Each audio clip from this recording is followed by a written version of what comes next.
إن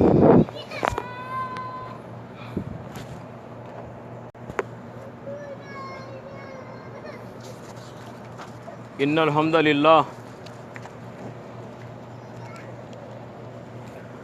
نحمده ونستعينه ونستغفره ونؤمن به ونتوكل عليه ونعوذ بالله من شرور أنفسنا ومن سيئات أعمالنا من يهده الله فلا مضل له ومن يضلل فلا هادي له وأشهد أن لا إله إلا الله وأشهد أن محمدا عبده ورسوله أعوذ بالله من الشيطان الرجيم بسم الله الرحمن الرحيم ربي اشرح لي صدري ويسر لي أمري واحلل عقدة من لساني يفقهوا قولي اللهم أرنا الحق حقا وارزقنا اتباعه وأرنا الباطل باطلا وارزقنا اجتنابه آمين يا رب العالمين. அனைத்து புகழும் புகழ்ச்சியும் நம்மை படைத்து பரிபாலிக்கும் அல்லாஹ் சுப்ஹானஹு வ தஆலா ஒருவனுக்கு உரித்தாகட்டும். அந்த ஏக இறைவனின் சாந்தியும் சமாதானமும் அனைத்து இறை தூதர்கள் மீதும் இறுதி தூதர் அண்ணல் பெருமானார் ஸல்லல்லாஹு அலைஹி வஸல்லம் அவர்கள் மீதும் அன்னாரின் குடும்பத்தார் சஹாபாக்கள் நல்லோர்கள் நம் அனைவர் மீதும் உண்டாகட்டுமாக. மதிப்புக்குரிய அன்புக்குரிய இஸ்லாமிய சகோதர சகோதரிகளே, உங்கள் அனைவருக்கும் அஸ்ஸலாமு அலைக்கும் வரஹ்மத்துல்லாஹி வபரகாத்துஹு. சற்று முன் நாம் சூரத்துல் ஹுஜராத் அத்தியாயம் 49 படிப்பினை கண்ணோட்டத்தில் பார்த்தோம். இன்ஷா அல்லாஹ் தஆலா இந்த அமர்வில் நாம் சூரத்துல் காஃபை படிப்பினை கண்ணோட்டத்தில் பார்க்க இருக்கின்றோம். ரமலானிலிருந்து ஹஜ் வரை நம்முடைய ரமலான் மாதமும் சரி, விடுமுறை நாட்களில் நம்முடைய வாராந்திர நிகழ்ச்சிகள் அனைத்தும் இந்த 2 அத்தியாயங்களை சுற்றி இருந்தன. அல்ஹம்துலில்லாஹ், பல தஃப்சீர்களின் ஒளியிலே இந்த 2 அத்தியாயங்களை நாம் நம்முடைய வாழ்க்கையில் நடைமுறைப்படுத்துவதற்கும் நம்முடைய ஒழுக்கங்களை அலங்கரிப்பதற்கும் நாம் பல கண்ணோட்டத்திலே இந்த அத்தியாயங்களை பார்த்தோம். அல்ஹம்துலில்லாஹ். ஆக இவ்வாறாக இந்த அமர்வு அந்த தொடரிலே இறுதி அமர்வாக இருக்கின்றது. அதிலே ஒரு அத்தியாயத்தை சகோதரர் அவர்கள் நமக்கு முன் மிக அழகாக எடுத்து வைத்தார்கள். இன்ஷா அல்லாஹ் தஆலா இன்று அடுத்த அத்தியாயத்தை நாம் பார்க்க இருக்கின்றோம். சூரத்துல் காஃப் 50வது அத்தியாயம். பெருமானார் ஸல்லல்லாஹு அலைஹி வஸல்லம் இந்த அத்தியாயத்தின் செய்தி அடிக்கடி மக்கள் கேட்க வேண்டும், அடிக்கடி நினைவூட்டப்பட வேண்டும் என்பதற்காக பெருநாள் தொழுகைகளிலும் ஃபஜர் தொழுகைகளிலும் அடிக்கடி ஓதுவார்கள் என்ற ஒரு ரிவாயத்து இருக்கின்றது. ஆக எதற்காக செய்தார்கள் என்றால், இந்த நினைவூட்டல் மக்களுக்கு கிடைத்து கொண்டே இருக்க வேண்டும் என்பதற்காக. ரசூலுல்லாஹி ஸல்லல்லாஹு அலைஹி வஸல்லம் அவர்களுடைய சுன்னாவை பின்பற்றியவர்களாக நாமும் இந்த வசனங்களை அடிக்கடி நினைவு கொள்ள வேண்டும். கடந்த 4 மாதங்கள் மிக அதிகமாக நாம் இதன் மீது கவனம் செலுத்தினோம். ஆக இன்ஷா அல்லாஹ் தஆலா இன்றைய அமர்வில் நாம் சூரத்துல் காஃப் உடைய ஒட்டுமொத்த படிப்பினை நாம் பார்க்க இருக்கின்றோம்.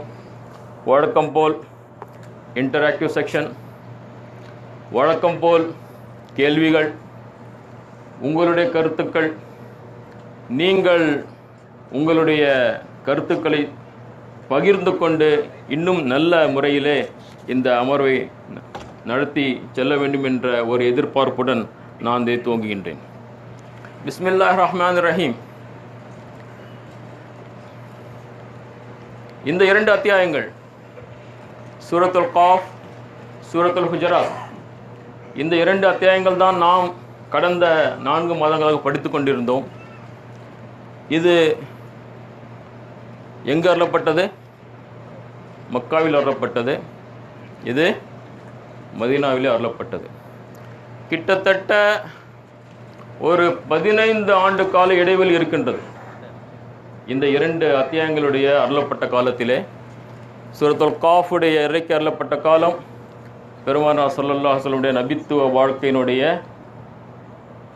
ஆண்டு 5 to 6 வரை உள்ள காலகட்டம். கடைசியிலே தான் சூரா ஹுஜராத் மதீனாவிலே இறக்கி வரப்பட்டது. அல்லாஹ் சுப்ஹானஹு தஆலா சூரத்துல் ஹுஜராத்திலே ஒரு மையக்கருத்தை சொல்லுகின்றான், சூரத்துல் காஃபிலே ஒரு மையக்கருத்தை சொல்லுகின்றான். சூரத்துல் ஹுஜராத்துடைய மையக்கருத்து என்ன? சூரா ஹுஜராத்துடைய மையக்கருத்து என்ன? நல்லொழுக்கம், பண்புகள், என்னங்க? கூட்டு வாழ்க்கையின் பண்புகள். வேற சூரா ஹுஜராத்துடைய மையக்கருத்து என்ன? யாரு? சமத்துவம், சகோதரத்துவம், கட்டளைகள், நல்ல சமுதாயம். சமூக வாழ்க்கையை பற்றி பேசுகின்றது சூரத்துல் ஹுஜராத். ஒரு சமூகம் எவ்வாறு இருக்க வேண்டும்? ஒரு சமூகம் என்று சொல்லும் பொழுது பல குடும்பங்கள், பல தரப்பட்ட மக்கள், படிப்பு தரத்திலும் சரி, சைக்காலஜியிலும் சரி, அவர்களுடைய அல்லாஹ் தஆலா படைத்த அந்த விதத்திலும் சரி, எல்லா கோணங்களிலும் வித்தியாசமாக இருக்கும்பொழுது ஒரு சமூகத்தில் எவ்வாறு வாழ வேண்டும். ஆனால் சூரத்துல் காஃபுடைய மையக்கருத்து மறுமை. சூரத்துல் காஃப் மக்காவிலே அருளப்படுகின்றது. சூரத்துல் ஹுஜராத் சமூக வாழ்க்கையை பற்றி மதீனாவில் சொல்லப்படுகின்றது. இவை இரண்டுக்கும் உள்ள ஏதாவது ஒற்றுமை இருக்கின்றதா? யாரும் சொல்ல முடியுமா? Is there any link between this two?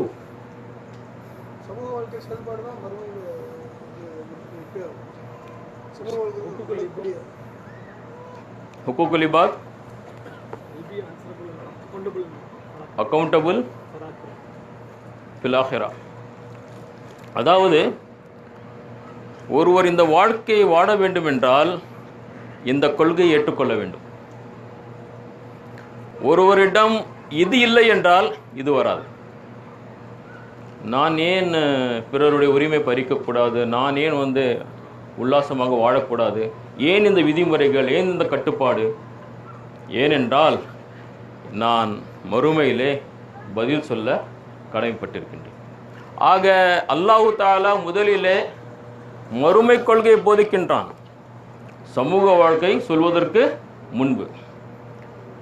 மறுமை என்ற ஒரு சாஃப்ட்வேர் இங்கு வந்த பிறகுதான் சமூக வாழ்கின்ற ஒரு ஹார்ட்வேர் நமக்கு வருகின்றது. இது இந்த வாழ்க்கைக்கு ஊக்கம் கொடுக்கின்றது. நீ இவ்வாறு தான் வாழ வேண்டும், நீ பதில் சொல்ல கடமைப்பட்டிருக்கின்றாய், நீ புறம் பேசக்கூடாது, அவதூறு செய்யக்கூடாது, நீ மக்களை மதிக்க வேண்டும், கண்ணியப்படுத்த வேண்டும். இந்த சிந்தனை மக்காவிலே 13 ஆண்டுகள் போதிக்கப்பட்டன. அதற்கு பிறகு சொல்லப்பட்டது மாற்றம். இந்த மறுமை கொள்கை அவரை மாற்றியது. ஆக சகோதர சகோதரிகளின் நினைவூட்டலாக மக்காவிலே 3 விஷயங்கள் அதிகமாக சொல்லப்பட்டன. அந்த மக்காவில் இறக்கி அருளப்பட்ட அத்தனை வசனங்களையும் நீங்கள் பார்த்தீர்கள் என்றால் அன்று ஏகத்துவம் என்ற ஓரிரை கொள்கை இருக்கும். உங்களை படைத்து பரிபாலிக்கும் இறைவன் அல்லாஹ் சுப்ஹானஹு தஆலா, அவன் உங்களை படைத்தான், வழிகாட்டுகின்றான், கண்காணிக்கின்றான் என்ற செய்தியை அல்லாஹ் தஆலா அடிக்கடி மக்காவிலே ஏகத்துவத்தை சொல்லுகின்றான்.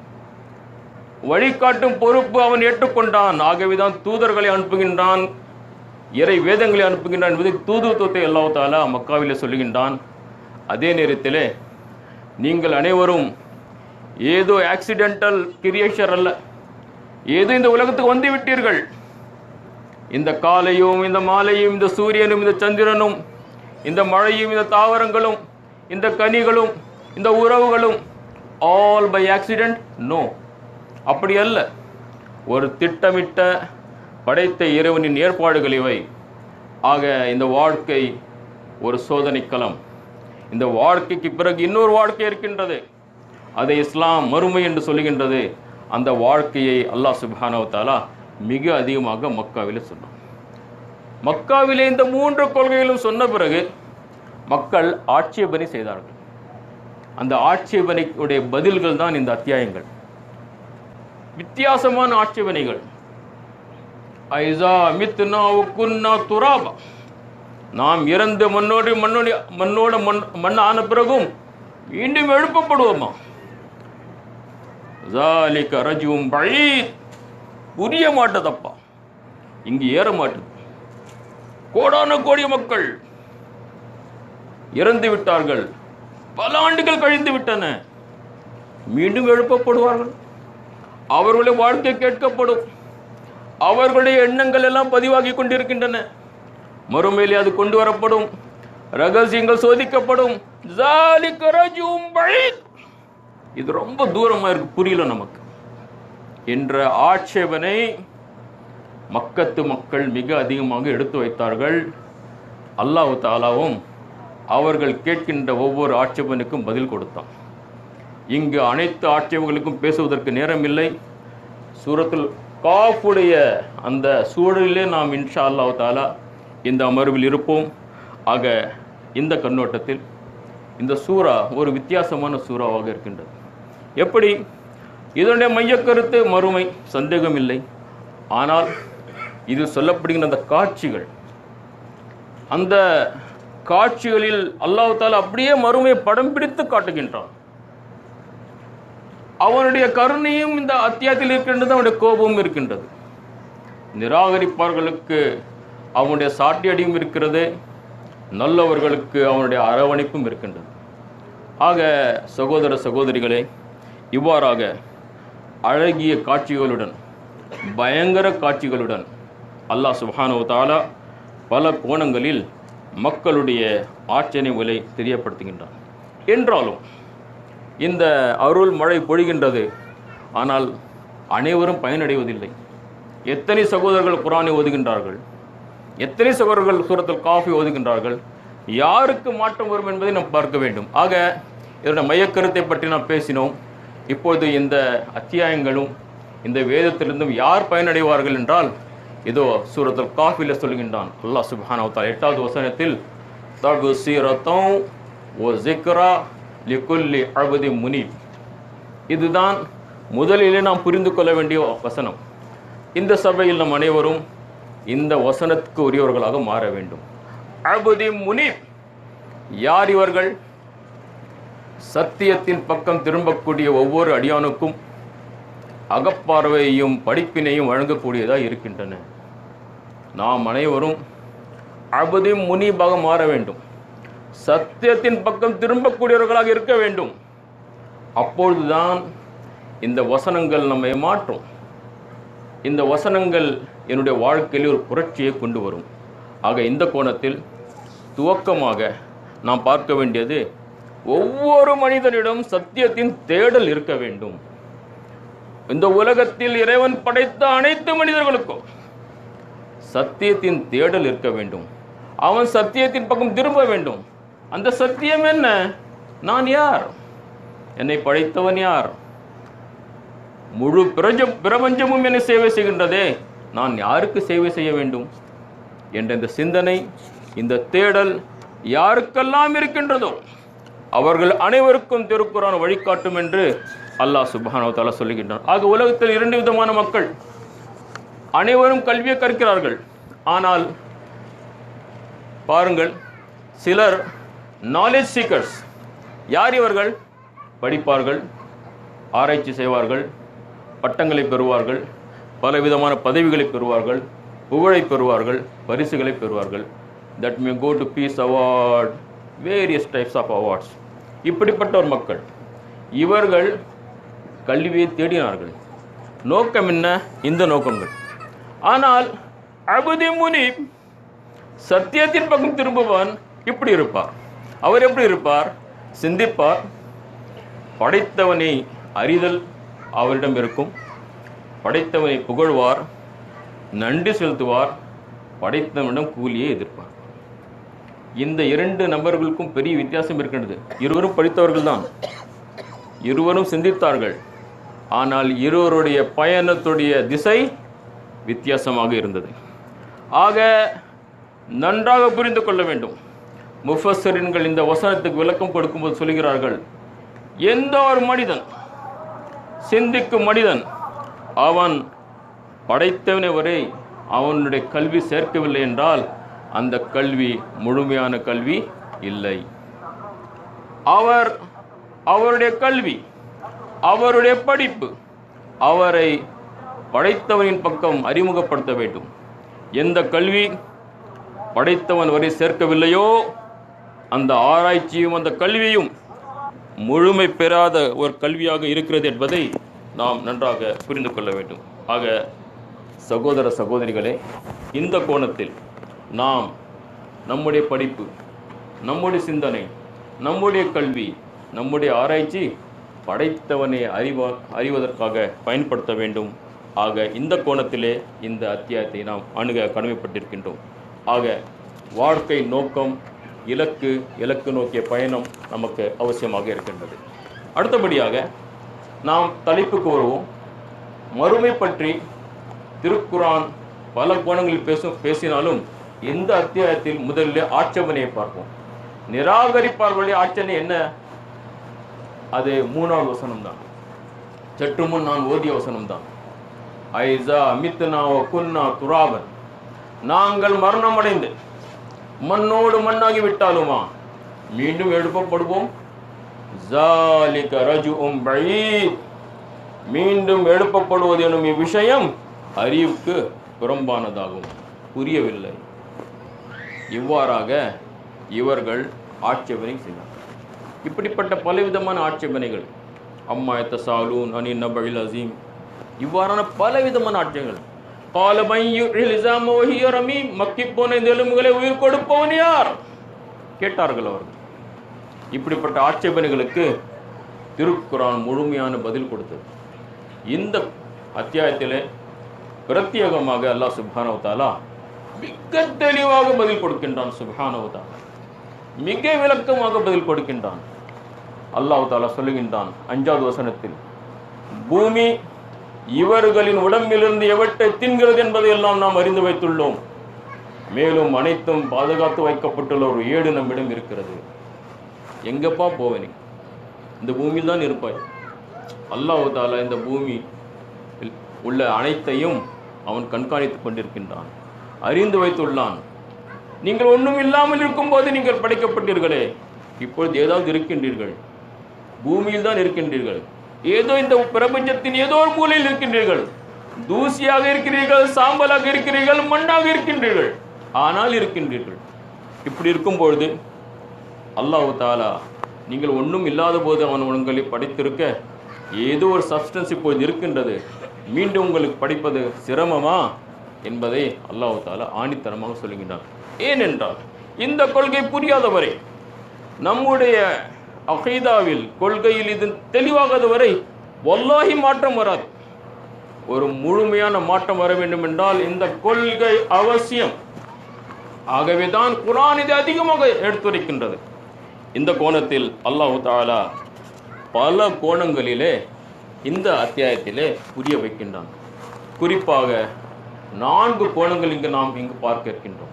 மறுமையை பற்றி இந்த அத்தியாயத்தில் அல்லாஹ் சுப்ஹானஹு வ தஆலா 4 கோணங்களில் புரிய வைக்கின்றான். ஒன்று, மறுமை பற்றிய பூகோள சான்றுகள், ஜியோகிராபிக்கல் எவிடன்சஸ் என்ன என்பதை அல்லாஹ் தஆலா இங்கு புரிய வைக்கின்றான். 2, மறுமை பற்றிய ஹிஸ்டாரிக்கல் எவிடன்சஸ், வரலாற்று சான்றுகள் அல்லாஹ் தஆலா புரிய வைக்கின்றான். 3வதாக மனிதன் மீது படைத்தவனின் ஆதிக்கம், எத்தகைய ஆதிக்கம் அல்லாஹ் தஆலா இந்த மனித படைப்பின் மீது வைத்திருக்கிறான் என்பதை இந்த வசனத்திலே சொல்லுகின்றான். இறுதியாக மரணம், மறுமையின் துவக்கம். இந்த உலகத்தில் மனிதர்கள் பல விதமான கருத்து வேறுபாடு வைத்திருக்கலாம், ஆனால் ஒரே ஒரு விஷயத்தில் ஒற்றுமை இருக்கிறது என்றால் அது என்ன? எல்லோருக்கும் மரணம் உண்டு. மரணம் என்ற மறுக்க முடியாத ஒரு நிலையிலிருந்து, மரணம் என்ற எந்த விதமான வேற்றுமை இல்லாத ஒரு ஒற்றுமையிலிருந்து மறுமை துவங்குகிறது என்பதை அல்லாஹ் சுப்ஹானஹு வ தஆலா இந்த இடத்தில் எடுத்துரைக்கின்றான். ஆக சுருக்கமாக இந்த 4 விஷயங்களையும் இன்ஷா அல்லாஹ் தஆலா நாம் பார்க்க இருக்கின்றோம். முதலாவதாக மறுமை பற்றிய பூகோள சான்றுகள். அல்லாஹ் சுப்ஹானஹு வ தஆலா சொல்லுகின்றான், நீங்கள் வானம், பூமி, மலைகள், தாவரங்கள், மழை, தோட்டங்கள், தானியங்கள், கனிகள், பெரிச்ச மரங்கள், துவக்க வசனங்களிலே அல்லாஹ் சுப்ஹானஹு வ தஆலா இதை பற்றி சொல்லுகின்றான். வானத்தை நீங்கள் பார்க்கவில்லையா? நாம் எவ்வாறு எந்த விதமான ஒரு கோளாறு இன்றி படைத்திருக்கின்றோம். பூமியை பார்க்கவில்லையா? மலைகளை பார்க்கவில்லையா? தாவரங்களை பார்க்கவில்லையா? ஆக எந்த விதமான கோணல்கள் இல்லாமல் படைத்த அந்த இறைவன் உங்களுக்கு மீண்டும் உயிர் கொடுப்பது சிரமமா என்பதை கேட்கின்றான். அதே நேரத்திலே மக்கள் அரபிய அந்த சூழலை பாருங்கள். ஆண்டுகளாக அந்த பூமியில் மழை பெய்யாது, வறண்ட பூமியாக இருக்கும். கொஞ்சம் மழை பெய்யும், என்ன ஆகும்? எனர்ஜி ஆகும், புற்பூண்டுகள் வரும். சொல்லிவிட்டு சொல்லுகிறான், கசாலிக்கல் குரூஜ், இப்படிதான் இறந்தவர்கள் எழுப்பப்படுவார்கள் என்று அல்லாஹ் சுப்ஹானஹு வ தஆலா சொல்லுகின்றான். நீங்கள் கண்கூடாக பார்க்கின்றீர்கள் இந்த பூமியை. ஆண்டுகளாக மழை இல்லை, சற்று மழை பெய்ந்தது, எப்படி ஆகிவிட்டது? அந்த பூமி உயிர் பெற்று அங்கிருந்து புற்பூண்டுகள் வருகின்றன அல்லவா? இவ்வாறு கசாலிக்கல் குரூஜ், இவ்வாறுதான் நீங்கள் வெளிக்கொண்டப்படுவீர்கள் என்று அல்லாஹ் சுப்ஹானஹு வ தஆலா சொல்லுகின்றான். உதாரணமாக இன்னொன்று பார்க்கலாம். ஒரு செய்தியை சொல்லுவதற்கு அல்லாஹ் தஆலா அவர்கள் கண்களால் பார்க்கின்ற ஆதாரங்களை தான் எடுத்து வைக்கின்றான்.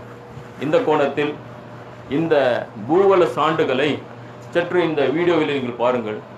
இந்த வீடியோ ஒரு வறண்ட பூமி.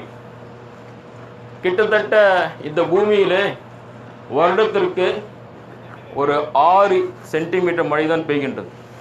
ஆனால் நடக்கிறது என்ன? நீங்கள் பாருங்கள்.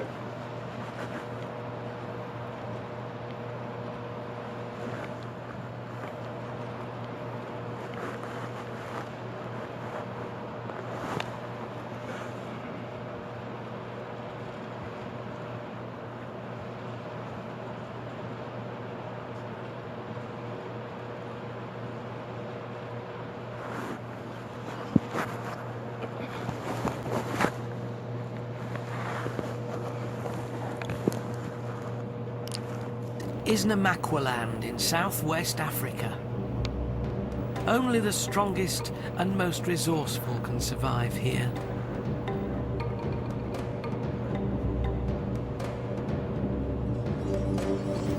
Life is anything but easy in such a parched land.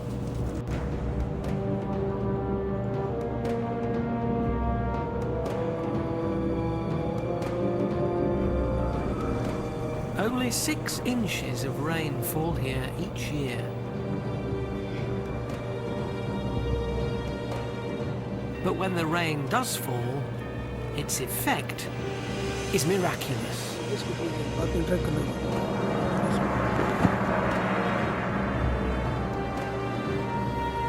Flowers in every color of the rainbow unfurl to greet the sun.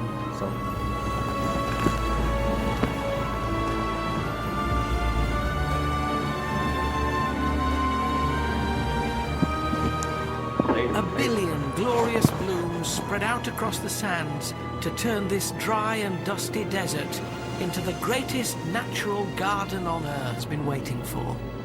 The winter rains.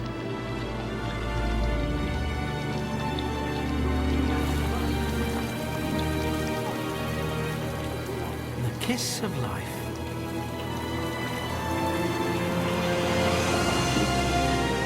Seed capsules break open and release their treasures.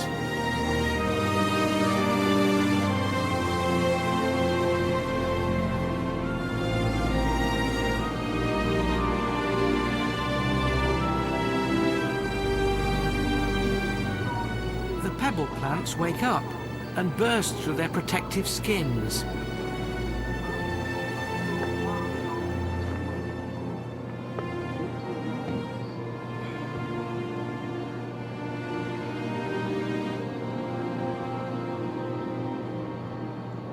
The rockery of the desert garden begins to flower.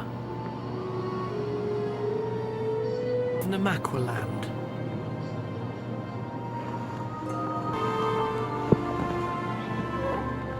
The meerkats seem surprised by this sudden transformation of their home.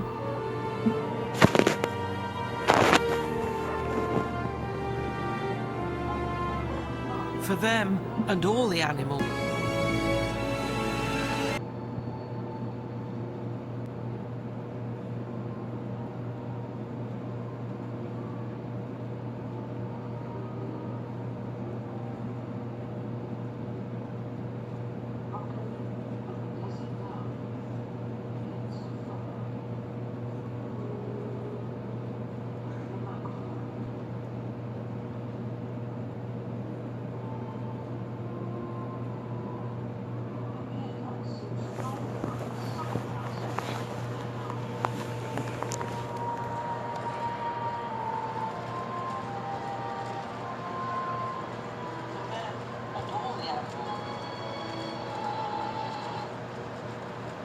Light off பண்ணு, light on.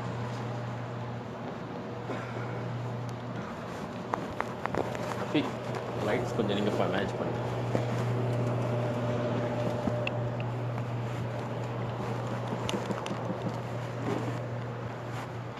Abdul Kader பாய், இந்த video பார்த்தீங்கல்ல, என்ன புரிஞ்சுக்கிட்டீங்க?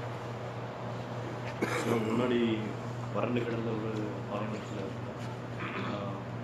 பூண்டுகள், தாவரங்கள், அதாவது பூக்கள் மற்ற உயிரினங்கள் உருவான தெரிஞ்சுக்கிட்டோம்.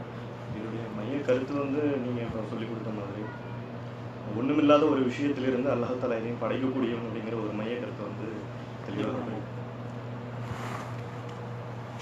What you understood? யாருமே படைக்க முடியாது. நல்லா இருக்கிறது என்ன ஒரு பாலைவனமாக இருந்தாலும் ஒரு தண்ணி விழுந்தாலும் அதை உயிர் கொடுக்கறது நல்லா.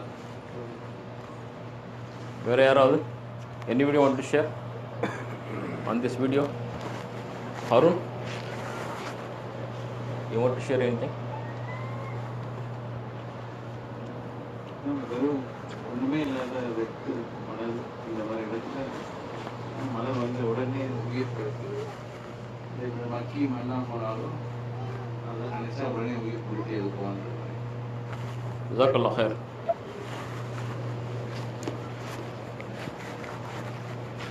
இறந்து கிடக்கும் பூமி, நாம் இந்த நீரினால் உயிரூட்டுகின்றோம். இறந்து கிடக்கும் ஒரு பூமிக்கு நாம் இந்த நீரினால் உயிரூட்டுகின்றோம். இறந்து விட்ட மனிதர்கள் பூமியிலிருந்து வெளிப்படுவதும் இவ்விதமே ஆகும். அல்லாஹ் தஆலா இதே அத்தியாயத்தில் 4வது வசனத்தில் சொல்லுகின்றான்.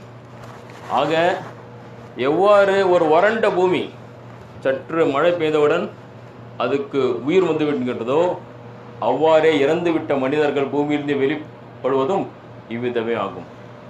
44வது வசனம், நாம் சூரா காஃபிலிருந்து வெளியே போக மாட்டோம். 44வது வசனம் சொல்லுகின்றான், அன்று பூமி வெடிக்கும், மறுமையிலே பூமி வெடிக்கும், மக்கள் அதில் உள்ளிருந்து வெளிப்பட்டு விரைவாக ஓடிக்கொண்டிருப்பார்கள். இவ்வாறு எழச் செய்வது நமக்கு மிக எளிதானமாகும். தாலிக ஹஷ்ருன் யஸீர், கடினம் அல்ல, இது இலகு என்று அல்லாஹ் சுப்ஹானஹு வ தஆலா சொல்லுகின்றான். ஆக பூகோள ரீதியாக மக்களை புரிய வைக்கின்றான். நீங்கள் இந்த பூமியை பார்க்கின்றீர்கள், இந்த பூமியில் எவ்வாறு உயிர் கிடைக்கிறதோ சற்று மழை பெய்தவுடன் அவ்வாறே நீங்கள் எழுப்பப்படுவீர்கள்.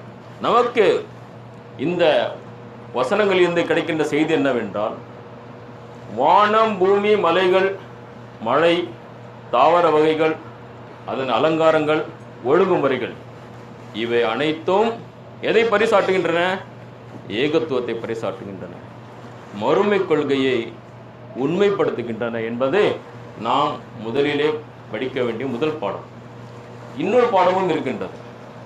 இவ்வாறு வஹி என்ற மழை இருக்கின்றது, அதுவும் தன்சீல் தான், மழை போல் அது இறங்குகின்றது.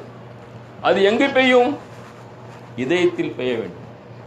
மழை, வஹி என்ற மழை இதயத்தில் பொழியும் பொழுது எப்படி புட்புண்டுகள் வருகின்றதோ, அந்த நல்ல வறண்ட பூமியின் அடையாளமாக இந்த நல்ல இதயத்தினுடைய அடையாளமாக என்ன இருக்க வேண்டும் என்றால், நேர் வழி கிடைக்க வேண்டும், அல்லாஹ்வை அறிய வேண்டும். ஹிதாயா என்ற நேர் வழி, இறை அச்சம், இஹ்லாஸ் நம்முடைய உள்ளத்திலே முளைக்க வேண்டும், கனிகளை கொடுக்க வேண்டும். அந்த கனிகள் தான் சூரத்துல் ஹுஜராத். அந்த கனிகள் தான் சூரத்துல் ஹுஜராத். மாற்றம், ஒழுக்க மாற்றம், நல்ல மனிதர்களாக மாற வேண்டும், கனிகளை கொடுக்க வேண்டும். ஆக மழை பொழிகின்றது, ஆனால் அந்த மழையிலிருந்து யார் பயனடைவார்கள்? அப்துல் முனீப் பயனடைவார். அப்துல் முனீப் என்பவர் யார்?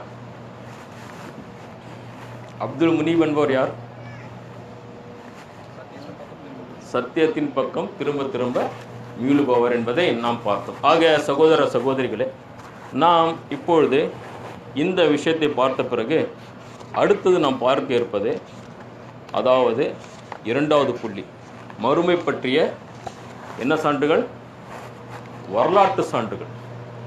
இப்பொழுது அல்லாஹ் தஆலா இதே அத்தியாயத்தினுடைய ஆர்டரில் நான் போகிறேன். முதலிலே பூகோள சான்றுகளை சொல்லிவிட்டான், இப்போது வரலாற்று சான்றுகளை சொல்லுகின்றான். கிட்டத்தட்ட பல சமுதாயங்களை பற்றி பேசுகின்றான். நூ அலைஹிஸ்ஸலாமுடைய சமூகத்தை பற்றி அங்கு சொல்லப்படுகிறது. ரஸ் என்ற ஒரு சமுதாயம் இருக்கின்றது. ரஸ் என்றால் முஃபஸ்ஸிர்கள் கிணறுகள் என்று. மூன்றாவது சமூதுடைய சமூகத்தை பற்றி அல்லாஹ் தஆலா விளக்குகின்றான். ஆதுடைய சமுதாயத்தை பற்றி விளக்குகின்றான். ஃபிர்அவுன், லூத், ஐகா, ஷுஐப் அலைஹிஸ்ஸலாமுடைய சமூகம், துப்பாவாசிகள். இதெல்லாம் ஒரே வசனம் தொடர்ந்து வருகின்றது. கஸப ஸமூத் கௌமு நூஹின் வஅஸ்ஹாபு ரஸ்ஸி வஸமூத் வஆது வஃபிர்அவுன் வஇக்வானு லூத் வஅஸ்ஹாபு ஐகா வகௌமு துப்பா. தொடர்ந்து அல்லாஹ் சுப்ஹானஹு வ தஆலா இந்த சமுதாயங்களை பற்றி சொல்லுகின்றான். இவர்கள் யார்? இவர்கள் இந்த அரேபிய இந்த தீபகற்பத்திலே அக்கம் பக்கம் வாழ்ந்தவர்கள். மக்கத்து மக்களுக்கு நல்லா தெரியும் ஃபிரௌன்னா யாரு, ஆதுனா யாரு, சமூத்னா யாரு, ஐக்காவாசிகள் என்றால் என்ன, துப்பாவாசிகள் என்றால் யாரு, நூ அலைஹிஸ்ஸலாம் என்றால் யாரு, லூத் அலைஹிஸ்ஸலாமுடைய சமூகம் என்றால் யார், எங்களுக்கு நல்லா தெரியும். தெரிந்த ஒரு வரலாற்று குறிப்பை அல்லாஹ் தஆலா சொல்லுகின்றான். புரியாத அவர்கள் கேட்காத சமுதாயத்தை பற்றி சொல்லவில்லை. இதில் ஒரு பெரிய படிப்பினை இருக்கின்றது. நமக்கு ஒருவருக்கு ஒரு செய்தி சொல்ல வேண்டும் என்றால் அவருடைய லெவல், அவருடைய புரிதல் அறிந்து நாம் சொல்ல வேண்டும் இல்லையா? அல்லாஹ் தஆலா அதை பயன்படுத்துகின்றான். இந்த சமூகங்கள் இந்த அக்கம் பக்கம் வாழ்ந்தவர்கள். இந்த அனைத்து சமூகங்களும் தூதர்களை நிராகரித்தார்கள், மறுமையை நிராகரித்தார்கள். இரண்டாவது புரிந்து கொள்ள வேண்டும். பலர், ஒரு சில நூ அலைஹிஸ்ஸலாம் சமூகத்தில் ஏற்றுக்கொண்டார்கள். பலர் இந்த சமூகங்கள் அனைத்தும் தூதர்களை நிராகரித்தார்கள், மறுமை நிராகரித்தார்கள். என்றால் என்ன? ஏகத்துவத்தையும் நிராகரித்தார்கள். அல்லாஹ் சுப்ஹானஹு வ தஆலா இவர்களுடைய பார்த்து சொல்லும் பொழுது இவர்களுடைய நிலை என்ன ஆயிற்று கொஞ்சம் பாருங்கள்.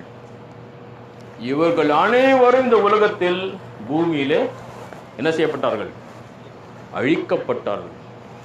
அல்லாஹ்வுடைய கோபம் தூதர்களை நிராகரித்த காரணத்தினால், மறுமையை நிராகரித்த காரணத்தினால், ஏகத்துவத்தை நிராகரித்த காரணத்தினால் இவர்கள் அனைவரும் அழிக்கப்பட்டார்கள். ஆக மக்கத்து மக்களே, நீங்கள் அவர்களைப் போல் ஆகிவிடாதீர்கள். உலக மக்களே, நீங்கள் அவர்களைப் போல் ஆகிவிடாதீர்கள். நீங்கள் அனைவரும் இந்த வரலாற்றில் இருந்து படிப்பினை பெறுங்கள். மீண்டும் நான் அந்த பழைய ஸ்லைடுக்கு செல்லுகின்றேன். ஒரு பக்கம் இருக்கிறார்கள் நாலேஜ் சீக்கர்ஸ். நூ அலைஹிஸ்ஸலாமுடைய அந்த படகு எங்கிருந்தது, ஆதுடைய மக்கள் எங்கு வாழ்ந்தார்கள், அவர்களுடைய குகை எப்படி இருந்தது, அவர்களுடைய வீடு எப்படி இருந்தது, அவர்கள் எத்தனை ஆண்டுகள் வாழ்ந்தார்கள், அவர்களுடைய உயரம் என்ன, and so on and so on. We are truth seekers. நாம் இந்த வரலாற்றிலிருந்து வெறும் கல்வியையும் புத்தகத்தையும் எழுதுவதற்காக நாம் படிக்கவில்லை. மாறாக நாம் இந்த வரலாற்றின் மூலமாக ஒரு பெரிய படிப்பினை பெறுகின்றோம். அது என்ன? இவர்கள் ஏன் அழிக்கப்பட்டார்கள்? இவர்கள் இந்த உலகத்தில் அழிக்கப்பட்ட காரணம் என்ன? மிகப்பெரிய ஒரு அரசாங்கத்தின் சொந்தக்காரனாக இருந்த ஃபிர்அவுன் ஏன் கடலிலே அவன் மூழ்கடிக்கப்பட்டான்? எவ்வாறு மூழ்கடிக்கப்பட்டான்? இந்த படிப்பினையை எவர்கள் பெறவில்லையோ அவர்கள் அறிவாளிகள் அல்ல.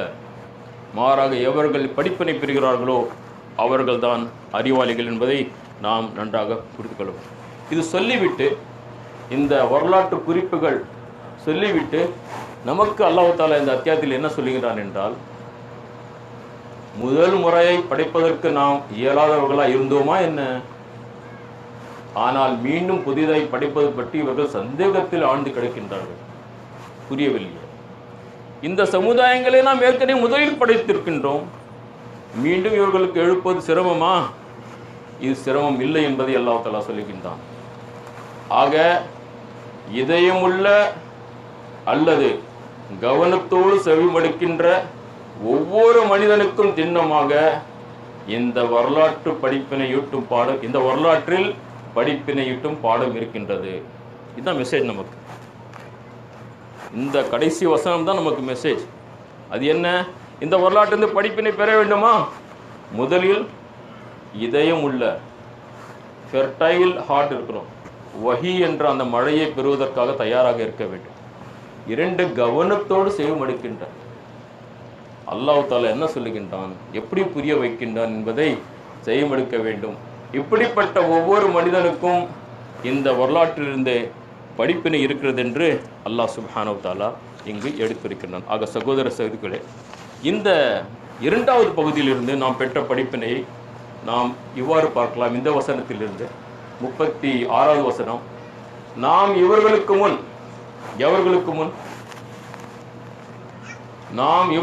முன் இவர்களை விட அதிக வலிமை உடைய எத்தனையோ சமுதாயங்களை அழித்து விட்டிருக்கின்றோம். மேலும் அவர்கள் உலக நாடுகளில் அக்கிரமம் செய்து கொண்டு சுற்றித் திரிந்தார்கள். இருந்தும் அவர்களால் ஏதேனும் புகலிடத்தை பெற முடிந்ததா என்ன? மக்கத்து வாச மக்களை பார்த்து சொல்லுகின்றான் அல்லாஹ். எப்பா, நீங்கள் எல்லாம் பெரிய மக்கள் அல்ல, உங்களுக்கு முன் பெரிய பெரிய சமூகங்கள் சென்று விட்டன. ஆனால் அந்த சமூகங்கள் உலக நாடுகளில் அக்கிரமம் செய்து கொண்டிருந்தார்கள். உலகத்தில் இருக்கும் மிகப்பெரிய அக்கிரமம் என்ன? படைத்தவனை புரியாமல் வாழ்வது. உலகத்தில் இன்ன ஷிர்க லஸுல்முன் அஸீம், மிகப்பெரிய அக்கிரமம் என்ன? சகோதரர் சுட்டி காட்டினார்கள் தன்னுடைய உரையில். இறைவனை, அவனுடைய வல்லமைகளை புரியாமல் வாழ்வது, அவனுக்கு இணை வைப்பது, அவனை பற்றி தவறாக சொல்லுவது, அவனுக்கு இணை துணை இருப்பது சொல்லுவது, அவனுக்கு மகன் இருப்பது சொல்லுவது, இவைதான் உலகத்தில் மிகப்பெரிய அக்கிரமம். ஆக இப்படிப்பட்ட அக்கிரமக்காரர்கள் என்ன செய்தான் அல்லாஹ் தஆலா? அவர்களுக்கு ஏதும் புகலிடம் கிடைத்ததா? ஃபிரௌனுக்கு புகலிடம் கிடைத்ததா? ஆது சமூக மக்களுக்கு புகலிடம் கிடைத்ததா? கிடைக்கவில்லை. அப்படி என்றால் நீங்கள் வரலாற்றிலிருந்து படிப்பினை பெற வேண்டும். வரலாறு படிப்பினை கண்ணோட்டத்தில் பார்க்க வேண்டுமே தவிர கல்வியும் அதனுடைய விளக்கங்களும் அதனுடைய ரிசர்ச் அதற்காக இருக்கக்கூடாது என்பதிலே திருக்குரான் மிக தெளிவாக இருக்கின்றது. ஆக பாருங்கள், இந்த மக்கள், இங்கு நான் 2 மன்னரைகளுடைய காட்சிகளை காட்டுகின்றேன். மன்னர்கள் பெரும் பெரும் நல்ல மக்களும் வகையிலே சஹாபா பெருமக்களும் இருக்கிறார்கள். இங்கு மன்னர்கள் இருக்கிறார்கள். இவர்கள் அனைவரும் உறங்கிக் கொண்டிருக்கிறார்கள். இவர்கள் ஒரு காலம் இருந்தது, யார் புரிந்து நல்லபடியில் வாழ்ந்தார்களோ அவர்கள் வெற்றியாளர்கள், யார் இந்த வாழ்க்கையின் நோக்கத்தில் புரியாமல் இருந்தார்களோ அவர்கள் தோல்வியடைந்தவர்கள் என்று உண்மையை, மறுமை கொள்கை பற்றிய வரலாற்று சான்றுகள் இங்கு முடிவடைகின்றன. மூன்றாவதாக அல்லாஹ் தஆலா சொல்லுகின்றான், மனிதன் மீது படைத்தவனின் ஆதிக்கம். எந்த அளவிற்கு அல்லாஹ் தஆலா நம் மீது ஆதிக்கம் வைத்திருக்கின்றான், எந்த அளவுக்கு அவனுடைய பிடியில் நாம் இருக்கின்றோம். மனிதன் நினைக்கின்றான் யாரும் அவனை பார்க்கவில்லை, யாருடைய பிடியிலும் அவன் இல்லை, அவன் மனைச்சபடி வாழலாம். இந்த அத்தியாயம் அந்த சிந்தனையை தூக்கி எறிகின்றது. அல்லாஹ் தஆலா சொல்லுகின்றான், வலகத் ஹலக்னல் இன்சான், நாம் தான் மனிதனை படைத்தோம். வ நஅலமு மா துவஸ்விசு பிஹ், அவனது உள்ளத்தில் எழுகின்ற ஊசலாட்டங்களை கூட நாம் அறிகின்றோம். வ நஹ்னு அக்ரபு இலைஹி மின் ஹப்லில் வரீத், அவனது பிடரி நரம்பை விடவும் அதிகமாக நாம் அவனிடம் நெருக்கமாக இருக்கின்றோம். இங்கு அல்லாஹ் தஆலா ஒரு பேருண்மை எடுத்து சொல்லுகின்றான். அல்லாஹ்வுடைய ஞானம், அல்லாஹ்வுடைய அறிவு, நம்மை பற்றி அல்லாஹ் தஆலா அறிவதற்கு அவன் சொல்லுகின்றான், உன்னுடைய உடம்பில் மிக சமீபத்தில் இருக்கின்ற பிடரின் எறும்பு, அதை விட, இந்த பிடரின் எறும்பை விட நான் சமீபத்தில் இருக்கின்றேன் என்று அல்லாஹ் சுப்ஹானஹு வ தஆலா சொல்லுகின்றான். ஆக இந்த கோணத்திலே முதலில் நாம் புரிந்து கொள்ள வேண்டும், we are not free. நாம் இந்த உலகத்தில் ஏதோ தான் தோண்டித்தனமாக மன இச்சைப்படி வாழ்வதற்காக வரவில்லை. நம்மை படைத்தவன் நம்மை கண்காணித்துக் கொண்டிருக்கின்றான். நம்முடைய வாழ்க்கை கண்காணிக்கப்படுகின்றது. நம்முடைய ஒவ்வொரு ஆசையும் கண்காணிக்கப்படுகின்றது. நம்முடைய எண்ணங்கள் எழுதப்படுகின்றன. நம்முடைய ரகசியங்களும் மறுமையிலே ரகசியமாக இருக்காது. யௌம துப்ல சராயர், மறுமையிலே ரகசியங்களும் சோதனையிடப்படும், கணக்கில் கொண்டு வரப்படும் என்று அல்லாஹ் சுப்ஹானஹு வ தஆலா சொல்லுகின்றான். இது சொல்லிவிட்டு சொல்லுகின்றான் இன்னொரு விஷயம், இவ்வாறு நாம் நேரடியாய் அறிவதுடன், பிடரின் அரும்பையுடன் நெருக்கமாக நாம் அறிவதுடன், எழுத்தர்கள் அவனுடைய வலப்புறமும் இடப்புறமும் அமர்ந்து ஒவ்வொன்றையும் பதிவு செய்து கொண்டிருக்கிறார்கள். ஆகிய 2 மலக்குமார்கள் நம்முடைய ஒவ்வொரு அசைவையும் பதிவு செய்து கொண்டிருக்கிறார்கள். எவ்வாறு பதிவு செய்கிறார்கள்? எந்த சொல்லையும் அவன் சொல்வதில்லை, இல்லா பட் அதனை பாதுகாப்பதற்கு தயாராக உள்ள ஒரு கண்காணிப்பாளர் அவனிடத்தில் இல்லாத நிலை. ஒரு கண்காணிப்பாளர் ஒவ்வொரு சொல்லையும், ஒவ்வொரு எண்ணத்தையும், ஒவ்வொரு அசைவையும், ஒவ்வொரு செயலும், அந்த செயலுக்கு பின்னால் இருக்கின்ற எண்ணங்களையும் அல்லாஹ் சுப்ஹானஹு வ தஆலா இங்கு பதிவு செய்கின்றான். முஃபஸ்ஸிர்கள் விளக்குகிறார்கள், நேரடியான அல்லாஹ்வுடைய ஞானம் பதிவு இருந்தாலும் மறுமையிலே மனிதனுக்கு முன்னால் அவனுடைய தீமைகளுக்கான அந்த சான்றுகளை வழங்குவதற்கு இந்த 2 மலக்குகள் எழுதி கொண்டிருக்கிறார்கள். மறுமையிலே இந்த நம்முடைய அந்த வினைப்பட்டியல் நம் முன்னால் கொண்டு வரப்படும். ஊதியல் கிதாப், அந்த வினைப்பட்டியல் அவனுக்கு முன் கொண்டு வரப்படும். அவன் சொல்லுவான், மாலி ஹாசல் கிதாப், இது எப்படிப்பட்ட வினைப்பட்டியல், இது எப்படிப்பட்ட புத்தகம்? லா யுகாதிரு சகீரத்தும் வலா கபீரா, என்னுடைய செயல்களில் சிறியதோ பெரியதோ பதிக்கப்படாமல் இது இல்லை. Everything is recorded. ஒவ்வொரு அசைவும் அல்லாஹ் தஆலா அங்கு பதிவு செய்திருக்கின்றான். அவன் மறுமையிலே திகைத்து போய் நிற்பான் என்று அல்லாஹ் சுப்ஹானஹு வ தஆலா மறுமை பற்றி சொல்லுகின்றான். ஆக சகோதர சகோதரிகளே, மனித வாழ்க்கை அனைத்தும் பதிவாக்கப்படுகின்றது. எதற்காக என்றால் மறுமை விசாரணைக்காக. ஆதாரமாக பதிவேடுகள் சமர்ப்பிக்கப்படுகின்றன. 1400 ஆண்டுகளுக்கு முன் இந்த வசனங்களை, இந்த கான்செப்டை மக்கள் புரியாமல் இருக்கலாம். இப்பொழுது அது பெரிய பிரச்சனையே இல்லை. உங்களுடைய என்னுடைய வாழ்க்கையின் ஒரு பெரும்பகுதி பதிவாக்கப்படுகின்றது. நம்முடைய பேச்சுக்கள் பதிவாக்கப்படுகின்றன. இது மனிதன் செய்யும் பொழுது படைத்தவனுக்கு ஏதாவது கடினமா? இது லேஸ். ஆக அல்லாஹ் சுப்ஹானஹு வ தஆலா சொல்லுகின்றான், ஒவ்வொரு அசைவும், ஒவ்வொரு எண்ணங்களும், ஒவ்வொரு செயலும், ஒவ்வொரு சொல்லும் பதிவாக்கப்படுகிறது என்று அல்லாஹ் சுப்ஹானஹு வ தஆலா 3வது அந்த பகுதியில் சொல்லுகின்றார். ஆக சகோதர சகோதரிகளே, இது ஒரு பகுதி. நாம் முதல் பகுதியில் என்ன பார்த்தோம்? மறுமை பற்றிய பூகோள ஆதாரங்கள். 2வது பகுதியிலே மறுமை பற்றிய வரலாற்று சான்றுகள். 3வது மனிதன் மீது படைத்தவனின் ஆதிக்கம் எவ்வாறு இருக்கிறது என்பதை நாம் பார்த்தோம். இப்போது 4வதாக இன்னொரு முக்கியமான விஷயம், அது மரணம், மறுமையின் துவக்கம். இதுவும் அல்லாஹ் தஆலா இந்த இடத்தில் சொல்லுகின்றான். வஜாஅத் சக்ரத்துல் மௌத் பில் ஹக் ஸாலிக மா குன்த மின்ஹு தஹீத். இன்னும் பாருங்கள், மரண வேதனை உண்மை கொண்டு வந்து விட்டது. எதிலிருந்து நீ உரண்டோடி கொண்டிருந்தாயோ அதுதான் இது. ஜஸ்ட் நீங்க இந்த ஒரு வசனத்தை விஜுவலைஸ் பண்ணி பாருங்க. அல்லாஹ் தஆலா எவ்வளவு அழகாக சொல்லுகின்றான், எவ்வளவு ஆணித்தரமாக சொல்லுகிறான். வஜாஅத் சக்ரத்துல் மௌத் பில் ஹக். மரணம் அது ஒரு ஹக், அது ஒரு உண்மை, அது சத்தியம். எப்பொழுது வரும், எங்கு வரும், என் நிலையில் வரும் நமக்கு தெரியாது. மனிதனுடைய இந்த நிலையிலே அவனுக்கு ஆணவம் எதற்கு? அவனுக்கு அல்லாஹ்வுடைய பேச்சையும் அவனுடைய சொல்லையும் அவன் எதிர்ப்பதற்காக அவன் தகுதி பெற்றவன் அல்ல. அவனுக்கு தகுதி இதுதான், படைத்த இறைவனுடைய பேச்சை ஏற்றுக்கொள்ள வேண்டும், படைத்த இறைவன் அனுப்பிய தூதர்களை ஏற்றுக்கொள்ள வேண்டும், படைத்தவன் முன்னால் அவன் நல்லவனாக இந்த உலகத்தில் வாழ்ந்து அவனிடம் புகழையும் பரிசையும் பெற வேண்டும். ஆக அல்லாஹ் சொல்கின்றான், சற்று உங்களுடைய மரணத்தை சிந்தித்து பாருங்கள்.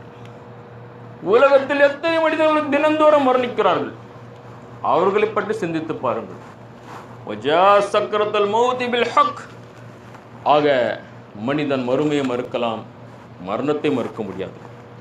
ஆக உலகளாவிய ஒற்றுமை இதுதான் இருக்கின்றது, எல்லோருக்கும் மரணம் உண்டு. ஆக மரணம் ஒரு பேருண்மை. எப்படியும் அது வரலாம், எங்கேயும் வரலாம். எப்படியெல்லாம் மரணம் வரும்? நான் உங்களுக்கு இன்னொரு சின்ன கிளிப்பை காட்டுகின்றேன், நீங்கள் பாருங்கள் எப்படியெல்லாம் மரணம் வருகின்றது என்று. நேரத்துடைய கருதி நான் ஒரே ஒரு கிளிப் இருக்கிறது, அதை நீங்கள் பாருங்கள். இவர் இருக்கின்றார், இவர் ஒரு கான்ஃபரன்ஸ்ல பேசிக்கொண்டே இருக்கிறார். Manifiesta la honorable concejal. Las últimas palabras del representante a la Cámara, José Fernando Castro, quedaron grabadas en la historia. Deberá obtener autorización para dichos fines de parte de la autoridad que... Perdón,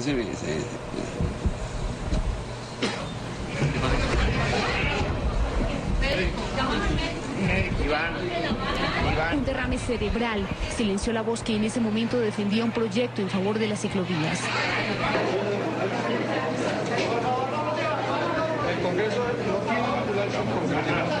Sus colegas y amigos le dieron los primeros auxilios, pero no fue suficiente. La vida de José Fernando Castro se esfumaba.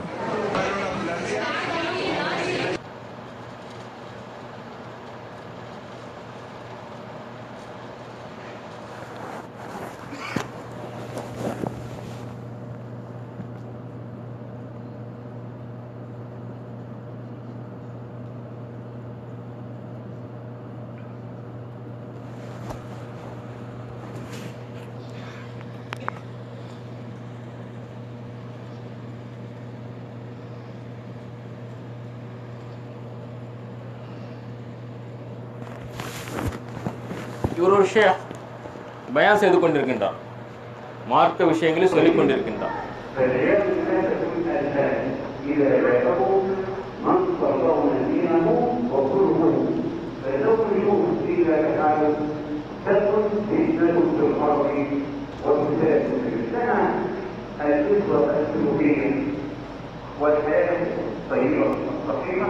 ولهذه المبارك في القرآن الكريم يقول سيدنا موسى بعد أن كان فقيرا بعد أن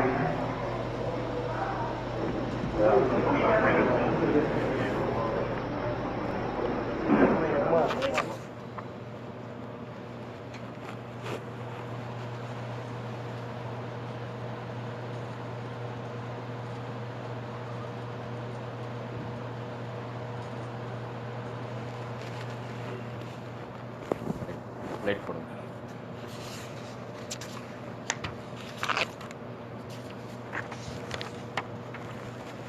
மீண்டும் இந்த வசனத்தை பாருங்கள். وَجَاءَتْ سَكْرَةُ الْمَوْتِ بِالْحَقِّ. இன்னும் பாருங்கள், மரண வேதனை உண்மையை கொண்டு வந்துவிட்டது. ذَلِكَ مَا كُنْتَ مِنْهُ تَحِيدٌ. எதிலிருந்து நீ விருண்டோடி கொண்டிருந்தாயோ அதுதான் இது. ஒரு ஓட்டம், ஒரு நினைப்பு. மரணமெல்லாம் இன்னும் வராது, இன்னும் நீண்ட நாட்கள் வாழ வேண்டும், வாழுவேன். அல்லாஹ் தாலா எந்த நேரத்தில் எதை பதிவு செய்தானோ அதுதான். இந்த வசனத்திலே, இந்த அத்தியாயத்திலே அல்லாஹ் சுப்ஹானஹு தஆலா நினைவூட்டுகின்றான், மனிதனே மரணத்தை மறந்து வாழாது. மரணத்தை எப்பொழுது நினைவுகள். நீ எவ்வாறு இந்த உலகத்தில் வந்தாயோ அவ்வாறு உன்னால் செல்ல இருக்கின்றான். ஆக மரணத்தை நினைவு கொள்ளும் மனிதன் படைத்தொன்றை நினைவு வரும். அவனிடமிருந்து வந்தேன், அவனிடம் செல்லுகின்றேன். ஆகவே தான் நாம் என்ன சொல்கிறோம், ஒருவருடைய மரணம் வந்துவிட்டால் அந்த செய்தி கேட்ட உடனே இன்ன லில்லாஹி வ இன்ன இலைஹி ராஜிஊன். அவனிடம் வந்தோம். ஒரு மனிதருக்கு அவருடைய மண்ணறையில் தஃபன் செய்யும் பொழுது பெருமானார் ஸல்லல்லாஹு அலைஹி வஸல்லம் சூரா தாஹாவுடைய ஒரு வசனத்தை 3 முறை ஒவ்வொரு முறை சொல்லி அந்த மண்ணை கொடுப்பார்கள் கையிலிருந்து. அது என்ன? எனிபடி ஃப்ரம் சூரத்து தாஹா, மின்ஹா ஹலக்னாக்கும், ஒரு மண்ணு போட்டு இந்த மண்ணிலிருந்து படைக்கப்பட்டோம். ஒஃபீஹா நுஈதுக்கும், இந்த மண்ணுக்கு சென்று விட்டோம். ஒமின்ஹா நுஈதுக்கும் தாரத்தன் உஹ்ரா, மீண்டும் இந்த மண்ணிலிருந்து எழுப்பப்படுவோம். ஆக ஸ்டேட்டஸ் இஸ் வெரி கிளியர். மண்ணிலிருந்து படைக்கப்பட்டோம், மண்ணுக்கு செல்வோம், மண்ணிலிருந்து வெளிப்படுவோம். ஆக இந்த காரணத்தை கொண்டுதான் ஒரு அருமையான நபிமொழியை நீங்கள் இங்கே பார்க்க இருக்கிறீர்கள். மிக அருமையான ஒரு நபிமொழி.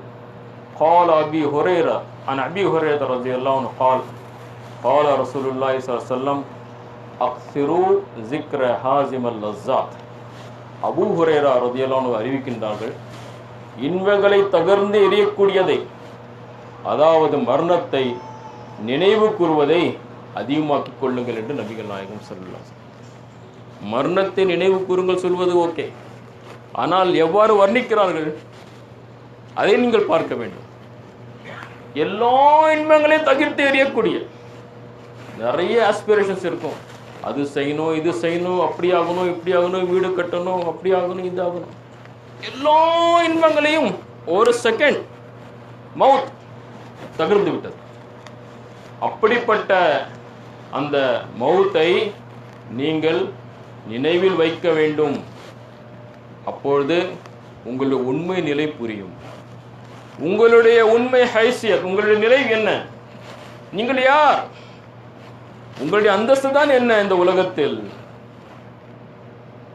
இந்த உண்மையை நீங்கள் புரியாமல் வாழ்ந்தீர்கள் என்றால் ஆணவமும் பெருமையும் பொறாமையும் ஒருவர் மற்றவரை மிஞ்சிவிடும் என்ற போட்டியும், அல்ஹாகுமுத் தகாசுரு ஹத்தா ஜுர்துமுல் மகாபிர், ஒருவரை ஒருவர் மிஞ்சிவிடும் வேண்டும் உங்களுடைய இந்த எண்ணம், ஹத்தா ஜுர்துமுல் மகாபிர், நீங்கள் மன்னரை வரை சென்று விட்டீர்கள். ஷைத்தான் இந்த சிந்தனையிலே ஓட்ட வைக்கின்றான். ஓடு, உலகம், உலக ஆசாபாசங்கள், உலக இன்பங்கள், இந்த கண்ணோட்டத்தில் அவன் வாழ்ந்து ஓடி ஓடி ஓடி கடைசியில் அவன் மன்னருக்கு சென்று விடுகின்றான். இல்லை, ஒரு விசுவாசி, படைத்தவனுடைய அந்த கல்வியை பெற்ற அந்த மனிதன் இவ்வாறு இருக்க மாட்டான். அவருடைய நினைவில் எப்பொழுதும் பசுமையாக இது இருக்கும். குல்லு நஃப்ஸின் ஸாயிகத்துல் மௌத், மரணம் எங்கும் வரலாம், எப்பொழுதும் வரலாம். ஆக இந்த கோணத்தில் நாம் இந்த 4வது பகுதி அல்லாஹ் தஆலா நினைவூட்டுகின்றான். மனிதா, உன்னுடைய மரணத்தை நினைவு கொள், அது வர இருக்கின்றது, உன்னுடைய நிலை என்ன ஆகும். ஒரு பெரிய அறிஞர் சமீபத்திலே வஃபாத்தானார், அப்துல்லா பெரியார் தாசன். அவருக்கு நினைவிலிருந்து அவருக்கு ஒரு சகோதரர் சொன்ன விஷயம் இதுதான். கிட்டத்தட்ட 40 ஆண்டுகள் நாத்திக கொள்கையில் நீங்கள் இருக்கின்றீர்கள். பெரியார் தாசன் அவர்களே, உங்கள் கருத்துப்படி இறைவன் இல்லை என்று நீங்கள் முடிவு செய்திருக்கிறீர்கள். ஆனால் ஒருவேளை இருந்தால், மரணத்துக்கு பிறகு ஒரு வாழ்க்கை இருந்தால் உங்களுடைய நிலை என்ன? சற்று சிந்தித்து பார்த்தீர்களா? சொல்லுகின்றார். அவருடைய நண்பருடைய அந்த குரல், அந்த பேச்சு அவரை சிந்திக்க வைத்தது. மரணத்துக்கு பிறகு வாழ்க்கை இருந்தால், படைத்தவன் இருந்தால் என்னுடைய நிலை என்ன, நான் எங்கே இருப்பேன்? இந்த சிந்தனை, இந்த கேள்வி அவரை சிந்திக்க வைத்தது. அப்துல் முனீபாக மாறினார், அல்லாஹ்வின் பக்கம் ஈடுபடவ மாறினார். திருக்குரானை வாசித்தார், உண்மை அறிந்தார், ஹிதாயத்தை பெற்றார். 40 ஆண்டுகள் நாத்திக கொள்கையை பேசியவர் கிட்டத்தட்ட 3 ஆண்டுகள் ஏகத்துவ கொள்கையை ஊராக சென்று பேசினார். சமீபத்தில் வஃபாத்தானார். ஆக சகோதரர்களே, நாம் இந்த பேருண்மையை மறந்து வாழக்கூடாது. ஆக இந்த 4 பகுதிகளும் உங்களுக்கு நான் எடுத்து வைத்து விட்டேன். அல்லாஹ் சுப்ஹானஹு வ தஆலா சூரத்துல் காஃபிலே பூவல அடையாளங்கள், வரலாற்று அடையாளங்கள், மனிதன் மீது படைத்தவனின் ஆதிக்கம், 4வதாக மரணம், அதாவது மறுமையின் துவக்கம் என்ற 4 கோணங்களிலே நாம் பார்த்தோம். இப்பொழுது இதே அத்தியாயத்தில் இன்னொரு சில விஷயங்கள் இருக்கின்றன. மிக அழகாக அல்லாஹ் தஆலா இங்கு பட்டியலிட்டு காட்டுகின்றான். இந்த வாழ்க்கையில் நஷ்டவாளிகள் யார், வெற்றியாளர்கள் யார், நஷ்டவாளிகளுடைய அடையாளங்கள் என்ன, வெற்றியாளர்களுடைய அறிகுறிகள் என்ன, அதை நான் இப்பொழுது பட்டியலிட்டு காட்டுகின்றேன். இங்கு அல்லாஹ் தஆலா சொல்லுகின்றான் நஷ்டவாளிகளின் அடையாளங்கள். 22வது வசனம், லகத் குன்த ஃபீ கஃலத்தின் மின் ஹாதா, இந்த விஷயத்தை பற்றி நீ அலட்சியமாக இருந்தாய். உனக்கு முன்பாக இருந்த திரையை நாம் அகற்றிவிட்டோம், மேலும் இன்று உனது பார்வை நின்று கூர்மையாய் உள்ளது. மரணித்த நிலையிலே இந்த வசனத்தை அவன் முன் கொண்டு வரப்படுகின்றான். இப்போது உண்மை தெரிந்துவிட்டது, மலக்குகளை பார்க்கின்றீர். இப்போது தௌபாவுடைய நேரம் இல்லை, உமக்கு கிடைத்த அவகாசம் முடித்து விட்டது. நீ நஷ்டவாளியாக மாறிவிட்டாய். நீ நஷ்டவாளியாக மாறுவதற்கு நீ உன்னிடம் இருந்த மிகப்பெரிய தவறு என்ன? என்னாச்சு? அலட்சியம் அலட்சியம் மிகப்பெரிய ஒரு சாபக்கேடு. மனிதர்கள் அலட்சியமாக இருக்கிறார்கள். அவர்கள் மரணத்தை நெருங்கிக் கொண்டிருக்கிறார்கள், ஆனால் அவர்கள் அலட்சியமாக இருக்கிறார்கள். அவர்களுக்கு மறுமை நெருங்கிக் கொண்டிருக்கின்றது, அவர்கள் அலட்சியமாக இருக்கிறார்கள். லகத் குந்த ஃபீ கஃப்லத்தின் மின் ஹாஸா கஃப்லா. அலட்சியம் என அருமை சகோதர சகோதரிகளே, நம்முடைய வாழ்க்கையில் இந்த அலட்சியம் போக வேண்டும். அலட்சியம் மிகப்பெரிய சாபக்கேடு. ஆக எப்படிப்பட்ட அலட்சியம்? அவருக்கு அல்லாஹ்வுடைய அறிமுகம் பெறுகின்றது, அவருக்கு மறுமையுடைய நினைவு வருகின்றது, சொல்லப்படுகின்றது, அவருக்கு இறைவனுடைய வார்த்தைகள் சொல்லப்படுகின்றன. அவர் உலகளாவிய விஷயங்களிலே மூழ்கி இந்த உலகம்தான் கதி, இந்த உலகம்தான் அனைத்தும் என்று அவர் கேட்ட அனைத்து செய்திகளையும் அலட்சியமாக இருக்கின்றார். அவருடைய வாழ்க்கையிலே மாற்றம் இல்லை. இந்த வசனங்கள் அவரை தாக்கவில்லை, அவர் மாறவில்லை. ஆக அலட்சியம். ஆகவேதான் நினைவூட்டல் வரும்பொழுது மனிதன் கவனமாக கேட்க வேண்டும். அவருடைய அந்த கவன இன்மை அலட்சியத்தின் பக்கம் விட்டு செல்லும். ஆக சகோதர சகோதரிகளே, இது இந்த அத்தியாயம் நமக்கு போதுகின்ற நஷ்டவாளிகளின் அடையாளங்களே முதல் அடையாளமாக இருக்கின்றது. இரண்டாவதாக இங்கு அதே 25, 26வது வசனங்களிலே சில தீய குணங்களை பற்றி சொல்லப்படுகிறது. ஒன்று, சத்தியத்துடன் பகைமை பாராட்டுவனாக இருந்தான். அவருக்கு சத்தியம் எடுத்துரைக்கப்படுகின்றது, ஏகத்துவம் சொல்லப்படுகின்றது, அல்லாஹ் ஒருவன் என்று சொல்லப்படுகின்றது. He is not listening. பகைமை பாராட்டுதல் எந்த விதமான, அவருக்கு அதற்கு எதிராக ஒரு டார்வின் தியரியை கொண்டு வருவார், அவருக்கு எதிராக புதிய புதிய இன்றைய காலகட்ட தியரிகளை கொண்டு வருவார். ஆனால் அவர் புரிவதற்கு தயாரில்லை. எதிர்க்க வேண்டும், கேட்க வேண்டும், புரிய வேண்டும் என்பதல்ல, எதிர்க்க வேண்டும். நஷ்டவாளிகளின் அடையாளம். எப்பொழுதெல்லாம் சத்தியம் போதிக்கப்படுகின்றதோ நன்றாக கேட்டுக்கொள்ளுங்கள். அலட்சிய போக்க வேண்டாம், சத்தியத்தை அரவணைக்க வேண்டும், கேட்க வேண்டும், மாற வேண்டும். அந்த சத்திய செய்திகள் தாக்கத்தை கொடுக்க வேண்டும். இரண்டாவது, அவனிடம் தீய பண்புகள், நன்மையை தடுப்பவன். எந்த நன்மை வந்தாலும் அவருக்கு மன்னா எல்லில் ஹயர் என்ற வார்த்தை அல்லாஹ் தஆலா சொல்கிறான். ஹயர் என்று சொல்லும் பொழுது அங்கு அந்த குட்னஸ், நன்மைகளும் இருக்கின்றன, பொருளும் இருக்கின்றது. குர்ஆன் ஹயர் என்ற வார்த்தை பொருளுக்கும் பைசாவுக்கும் பயன்படுத்துகின்றது. ஆக எப்பொழுதெல்லாம் இந்த நல்ல விஷயங்களுக்காக செலவு செய்ய வேண்டும் என்று சொல்லும் போதும் தடுக்கிறது. மூன்றாவதாக, வரம்பு மீறி நடப்பவனாக இருந்தான். அல்லாஹ் தஆலா வரம்புகளை கொடுத்திருக்கின்றான். தில்க ஹுதூதுல்லா, தில்க ஹுதூதுல்லா எத்தனை முறை கேட்டிருக்கின்றோம்? என்னது அவைகள்? அல்லாஹ் கொடுத்த வரம்புகள். சமூக வாழ்க்கையில், தனிப்பட்ட வாழ்க்கையில், குடும்ப வாழ்க்கையில், பொருளாதார வாழ்க்கையில், எல்லா விஷயங்களிலும் அல்லாஹ் தஆலா வரம்புகளை கொடுத்திருக்கின்றான். இந்த மனிதர் வரம்புகளை மீறி நடப்பவனாக இருந்தார். நான்காவது இவரிடமிருந்த தீய பண்பு சந்தேகம். சந்தேகத்தில் உழல்பவனாக இருந்தான். சந்தேகம் கொள்வது மக்களை சந்தேகத்தில் ஆழ்த்துவது. ரெண்டும், தானும் சந்தேகத்தில் இருப்பார், நல்ல மனிதருக்கும் சந்தேகத்தில் போடுவார். எப்படிப்பா முடியும், இன்றைய காலகட்டத்தில் சாத்தியக்கூறுகளா என்று சந்தேகத்தில் மக்களை உழல வைப்பது. கடைசியாக இந்த வசனத்தில் சொல்லுகின்றான், அல்லாஹ்வுடன் இதர கடவுள்களை ஏற்படுத்துவனாக இருந்தான். ஷிர்க், அல்லாஹ்வுக்கு இணை வைப்பது, சிலைகளை வைத்து இணை வைப்பது, இல்லை அவனுடைய அதிகாரங்கள் பிறருக்கு இருக்கின்றன என்று சொல்லி அதை இணை வைப்பது, அவனுடைய வல்லமைகள் பிறருக்கு இருக்கின்றன என்று இணை வைப்பது, அல்லாஹ் சுப்ஹானஹு வ தஆலாவுடைய ஏவல் விலக்கல்களை விட்டுவிட்டு பிறருடைய ஏவல்களை விலக்கல்களை ஏற்று அல்லாஹ்வுக்கு இணை வைப்பது. இப்படிப்பட்ட மனிதன் எல்லா கோணங்களிலும் இவை இணை வைத்தலின் அடையாளங்களாகும் என்று திருக்குர்ஆன் நமக்கு எடுத்துரைக்கிறது. ஆக இந்த ஸ்லைட் நாம் படிப்பினை பெற்று இதிலிருந்து விலகி வாழ வேண்டும். நெகட்டிவ் ஆஸ்பெக்ட்ஸ் இவையெல்லாம் நமக்கு பகை. இந்த குணங்கள் இந்த பண்புகள் நம்மிடம் இருக்கக்கூடாது என்று நாம் தெளிவாக புரிந்து கொள்ள வேண்டும். அப்படி என்றால் வெற்றியாளர்களின் அடையாளங்கள் என்ன? அதுவும் சூரத்துல் காஃப் மிக தெளிவாக நமக்கு காட்டுகிறது. வெற்றியாளர்கள் எப்படி இருப்பார்கள்? அல்லாஹ் தஆலா நம் அனைவருக்கும் வெற்றியாளர்களாக ஆக்குவானாக. இந்த பண்புகளை நம்முடைய வாழ்க்கையில் நாம் ஏற்று வாழும் மக்களாக ஆக்கி வைப்பானாக.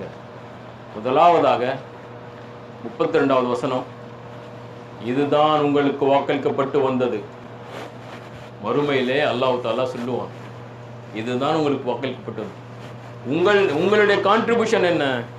அதிகம் மீளக்கூடியவராகவும் மிகவும் பேணுதலுடனும் வாழக்கூடியவராகவும் இருந்த ஒவ்வொருவருக்கும் உரியது. 2 விஷயங்கள் இருக்கின்றன. ஒன்று என்ன? அதிகம் மீளக்கூடியவர். அதிகம் மீளக்கூடியவருடைய தன்மைகள் என்ன? முஃபஸ்ஸிர்கள் விளக்குகிறார்கள். 4 விஷயங்கள் சொல்கிறார்கள். அவர் மன இச்சையை பின்பற்ற மாட்டார். எல்லா விஷயங்களும் அல்லாஹ்வின் பக்கம் திரும்புவார். இறை திருப்தி தான் இலக்காக இருக்கும். அதிகமாக மீள்பவருடைய குணாம்சங்களை பற்றி சொல்லும் பொழுது அவர் எல்லா காரியங்களும் அல்லாஹ்வுடைய ரிதா திருப்பொருத்தத்துக்காக செய்வார். மிக அதிகமாக அல்லாஹ்வுடைய நினைவு அவருக்கு இருக்கும். எல்லா விஷயங்களும் விவகாரங்களும் அல்லாஹ்வின் பால் அவர் திருப்புவார். எவரிடம் இந்த குணம் இருக்கிறதோ அவர் வெற்றியாளர். அவர் இந்த உலகத்தில் மறுமையில் வெற்றி பெற்றவர். 2வது பண்பு பேணுதல். பேணுதல்னா என்னாச்சு? பேக்ல சகோதரிகள், பேணுதல்னா என்ன? எப்படி?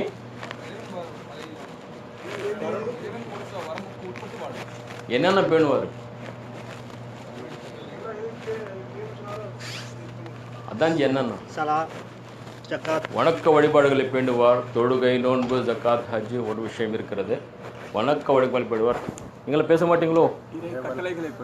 எப்படி இருங்க, கொஞ்சம் அங்கேயும் வாய்ப்பு கொடுப்போம். சொல்லுங்க, எப்படி? அல்லாஹ்வுடைய அந்த விதிமுறைகள், வரம்பு முறைகள் இருக்கின்றன, ஹலால் அண்ட் ஹராம், அதை பேணி வாழும். வியாபாரத்தில் வட்டி இல்லை, வியாபாரத்தில் லஞ்சம் இல்லை. அவர் அல்லாஹ் கொடுத்த அந்த பொருட்களுடன் பிறருக்குடைய உரிமைகளை கொடுப்பார். ஜக்காத்தை முறையாக கொடுப்பார். ஹலாலான முறையில் சம்பாதிப்பார். இவை இன்னொரு முறை வேண்டுது. வேற மாநிலங்கள், ஜஸாக்கல்லாஹ் ஹைர், அமானிதங்களை பெறுவார். அல்லாஹ் என்னென்ன அமானிதங்களை அவர் கொடுத்திருக்கின்றார், அவருடைய திறமைகள் அவருக்கு அளிக்கப்பட்ட அமானிதம். பொருள் ஒரு அமானிதம், குடும்பம் ஒரு அமானிதம், பிள்ளைகள் ஒரு அமானிதம். அவருக்கு என்னென்ன அமானிதங்களை அல்லாஹ் சுப்ஹானஹு வ தஆலா கொடுத்திருக்கின்றாரோ அல்லாஹ் சுப்ஹானஹு வ தஆலாவுடைய வழிகாட்டல் படி அதை வாங்க. அங்கு அவர்கள் பேணுதல் இருக்கும். வேற பேணுதலிலே வேற உறவுகளை பேணுவார். ஜஸாக்கல்லாஹ் ஹைர். உறவுகளை பேணுவார். மன இச்சைப்படி அவர் நினைத்தவுடன் உறவுகளை துண்டிப்பது, மன இச்சைப்படி அவர் உறவுகளை உதாசீனப்படுத்துவது, ஆணவம் கொள்வது இல்லை. உறவுகளை பேணி வாழ்வார். லா யதுகுலுல் ஜன்னத காத்திஉர் ரஹம். இரத்த பந்த உறவுகளை முறிப்பவன் சுவனம் செல்ல மாட்டான். பேணுதல். பயப்படுவார். அவர்கள் முன் வரவில்லை என்றால் இவர் முன்னுக்கு செல்வார். அவர் வீட்டுக்கு செல்வார். அவர் பேசவில்லையா தான் பேசுவார். காரணம் என்ன? நஷ்டவாளியாக இருக்கக்கூடாது, நான் வெற்றி அடைய வேண்டும். இந்த சிந்தனை அவரை பேணுதலான வாழ்க்கை பக்கம் விட்டு செல்கின்றது. ஆக கடமைகளுடைய பேணுதல், அல்லாஹ்வுடைய ஏவல் விளக்கங்களுடைய பேணுதல், அமானிதங்களை பேணுதல், பிறருடைய உரிமைகளையும் கடமைகளையும் பேணுதல், தன்னிடம் இருக்கின்ற திறமைகளையும் நேரம் உழைப்பு மீது கண்காணிப்பு, இறுதியாக பேணுதலில் வருவது சுய மதிப்பீடு. அவர் தன்னுடைய வாழ்க்கையை சுய மதிப்பீடு செய்வார். எப்படி வாழ்ந்து கொண்டிருக்கின்றேன்? எங்கு செல்கின்றது என்னுடைய நேரங்கள்? எங்கு சென்று கொண்டிருக்கிறது என்னுடைய இந்த செல்வாக்குகள், இந்த நேரங்கள், இந்த பொருட்கள், இந்த திறமைகள், இந்த வாய்ப்புகள் நான் எவ்வாறு பயன்படுத்தி கொண்டிருக்கின்றேன் என்பதை அவர் சிந்திப்பார். ஆக சகோதர சகோதரிகளே, இப்படிப்பட்ட நன்மக்களாக நாம் மாற வேண்டும் இன்ஷா அல்லாஹ் தஆலா. அத்துடன் அவரிடம் இருக்கின்ற இன்னொரு முக்கியமான அடையாளம், அவரோ பார்க்காமலேயே கருணைமிக்க இறைவனுக்கு அஞ்சிக் கொண்டிருந்தார். மேலும் அவன் பக்கம் திரும்பக்கூடிய உள்ளத்துடன் வந்திருக்கின்றார். இது ஒரு பண்பு. என்ன சொல்லப்படுகிறது? அஸ்ஸலாமு அலைக்கும். How are you, brother? Your good name? Zulfiqar. Can you explain this? அல்லாஹ்வை நாங்க யாரும் கண்டதில்லை. ஆமா. காணாம எங்கட உள்ளத்துல அச்சம் இருக்கு. எஸ். எந்த நேரம் எங்களை பார்த்து கொண்டு இருக்கிறான், நான் அவங்களுக்கு எல்லாம் அதுக்கு வாசல் அதுக்கு ஆன்சர் கொடுக்க வேண்டும் என்ற அச்சம் இருக்கும். ரைட். இதுல ஒரு பாயிண்ட் இருக்கு, அதை நான் உங்களுக்கு கேட்க ஆசைப்படுகிறேன். இந்த வசனத்தில் ஒரு லிங்க் இருக்கு, யாராவது சொல்ல முடியுமா? இந்த வேலை செஞ்சால் நாங்கள் அவன்கிட்ட திரும்பி போகணும் என்ற அது இருக்கு. வேற மறைவானவற்ற இறைவன் கருணையான இறைவன், ஆனால் அஞ்சுவேன். கருணை சொல்லி எல்லா தவறுகளும் நான் செய்ய மாட்டேன். வசனத்தை பாருங்கள், அல்லாஹ் தஆலா எப்படி சொல்லுகின்றான். கருணை மிக்க இறைவனுக்கு அஞ்சு கொண்டிருந்தான். அவன் கருணையாளன் தான், அவன் மன்னிப்பவன் தான். தாயுடைய கருணையை விட பன்மடங்கு 70 மடங்கு அது கருணையாளன். அவன் நினைத்த மக்கள் எல்லாம் நரகத்தில் வீச மாட்டான். எல்லாம் இருக்கின்றது. ஆனால் இந்த சிந்தனை அந்த மனிதனை தவறுகளை செய்ய வைக்காது. அல்லாஹ் மன்னிப்பவன், அல்லாஹ் மன்னிப்பவன், பரவாயில்லை, இந்த முறை அடுத்த முறை பிறகு ஹஜ்ஜுக்கு பிறகு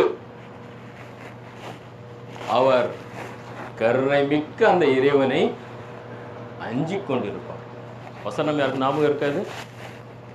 ஒரு காஃபுடைய இந்த வசனம் யாருக்கு ஞாபகம் இருக்கா? மன் ஹஷ்ய ரஹ்மான் பில் காய்ப். அங்கு இன்னொரு வார்த்தையும் சொல்லப்படுகிறது. ஏன் அல்லாஹ் தஆலா ஹஷ்யான்னு சொல்லுகின்றான்? ஹஷ்யான்னு சொல்லும்போது அங்கே ஹவுஃப் தானே வரணும். ஹஷ்யான் உள்ளத்திலிருந்து ஒரு அச்சம். அவன் பயப்படவில்லை ஒரு மிருகத்தை பார்த்து பயப்படுவது போல், உள்ளத்திலிருந்து ஒரு அன்பு வருகின்றது. கருணை மிக்க இறைவன் இருந்தும் கூட நான் நரகத்துக்கு சொல்லுவதா? அல்லாஹ் தஆலா கருணை மிக்க இறைவனாக இருந்தும் கூட என்னை அவன் வந்து மன்னிக்க கூடாது, அப்படிப்பட்ட ஒரு பாவியாக நான் இந்த உலகத்தில் வாழ்வதா? நோ நோ நோ, எப்படி இருக்க மாட்டேன். ஆகவேதான் மன் ஹஷ்ய ரஹ்மான் பில் காய்ப், அவரோ பார்க்காமலேயே கருணை மிக்க இறைவனுக்கு அஞ்சிக் கொண்டிருந்தார். மேலும் அவன் பக்கம் திரும்பக்கூடிய உள்ளத்துடன் வந்திருக்கிறான். அவருடைய உள்ளம் அப்படியே திரும்புது. Always returning back. எல்லா நிலைகளிலும் இறைவன் பக்கம் திரும்பிக் கொண்டிருக்கின்றார். கடைசியிலே இறைவன் பக்கமும் செல்லும் பொழுது, மரணித்த பொழுது அவருடைய உள்ளம் ஹனீஃப், ஓர் மனதுடன் மிகவும் இறைவனுடன் இணைந்த இறைவனுடைய அன்பு அரவணைப்பு பெற்ற ஒரு உள்ளமாக மாறிவிடுகின்றது. ஆக சகோதர சகோதரிகளே, இன்ஷா அல்லாஹ் தஆலா இப்படிப்பட்ட நற்குணங்களை நாம் பெறுபவர்களாக இருக்க வேண்டும் இன்ஷா அல்லாஹ் தஆலா. இப்பொழுது இறைவனுடைய நியதி என்ன? இங்குதான் இறைவனுடைய கோபம் வருகின்றது. நான் மனிதனை படைத்து பரிபாலித்து வாழ்வாதாரங்களை கொடுத்து அவருக்கு தேவையான அனைத்தும் கொடுத்து அவனுக்கு பல உறவுகளை கொடுத்து அவன் இந்த உலகத்தில் வாழ்வதற்கான எல்லா விதமான தட்பவெட்ப சூழ்நிலைகளை கொடுத்து அவனுக்கு மனைவி மக்களை கொடுத்து அவனுக்கு ஆரோக்கியம் கொடுத்து, ஆனால் அவன் என்னை வணங்குவதற்கு பதிலாக போலி தெய்வங்களை வணங்கி கொண்டிருந்தானே. எத்தனை வாய்ப்புகள் அவனுக்கு கிடைத்தன இந்த உலகத்தில்.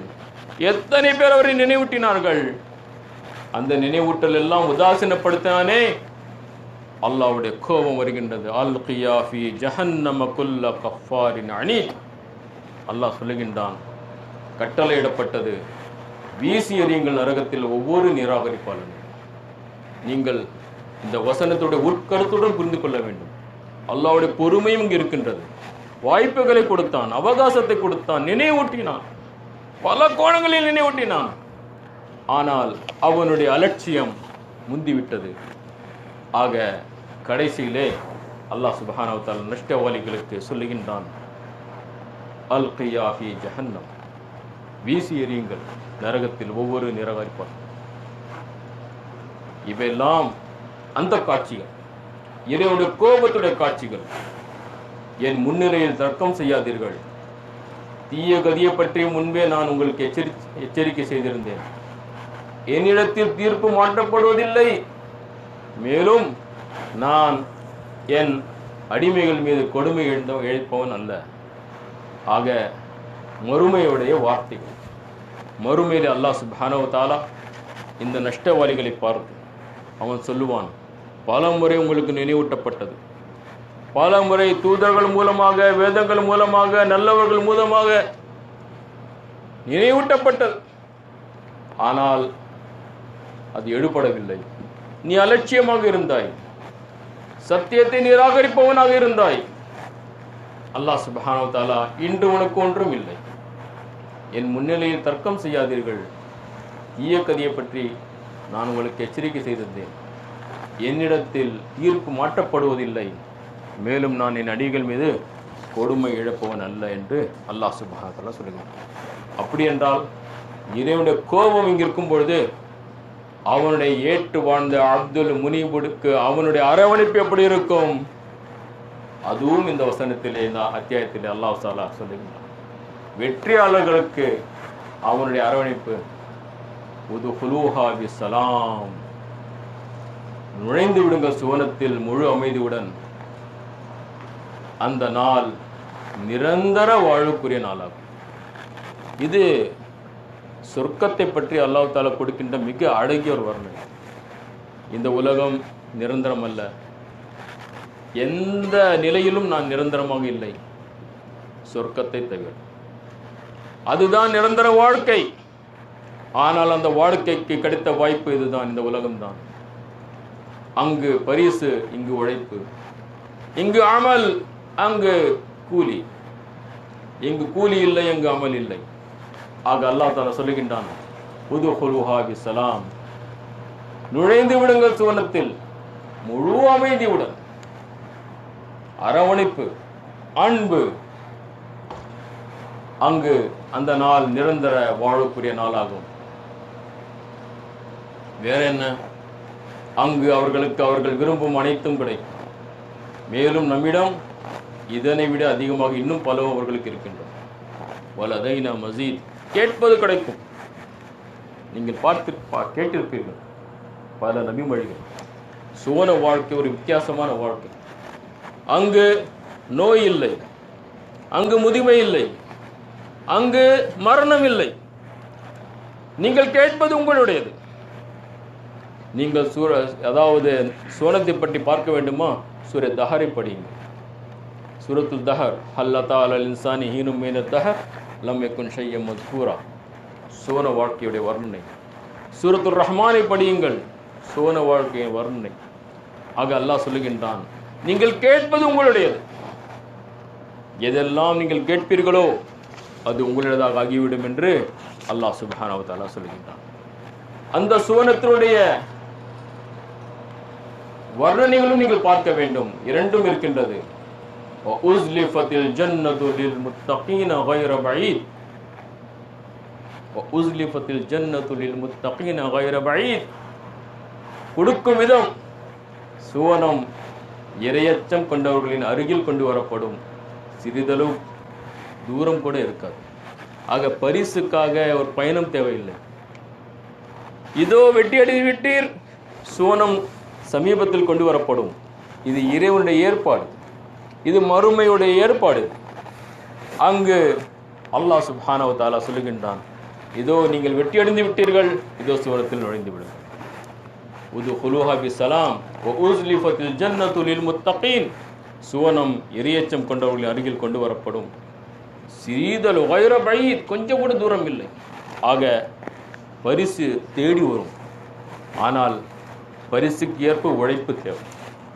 பரிசுக்கு ஏற்ப இந்த உலகத்தில் நல்ல அமல்கள் தேவை, இஹ்லாஸுடைய அமல்கள் தேவை.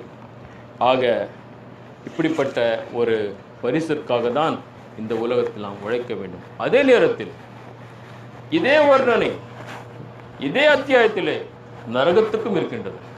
நரகத்தை பற்றி எப்படி வர்ணனை இருக்கின்றது? அல்லாஹ் காப்பாற்றுவானாக. யௌம நகூலு லி ஜஹன்னம ஹலிம் தலாத் வ தகூல் ஹல் மின் மஸீத். நீங்கள் இந்த ஒரு வசனத்தை எப்போதெல்லாம் தராவிலே மக்கள் கேட்பார்களோ அழுவார்கள். நீங்கள் இதை குறிப்பு எடுத்துக்கொள்ளுங்கள். இந்த ஒரு வார்த்தை எல்லோ புரிந்த ஒவ்வொரு மக்களையும் அழ வைத்திருக்கின்றன.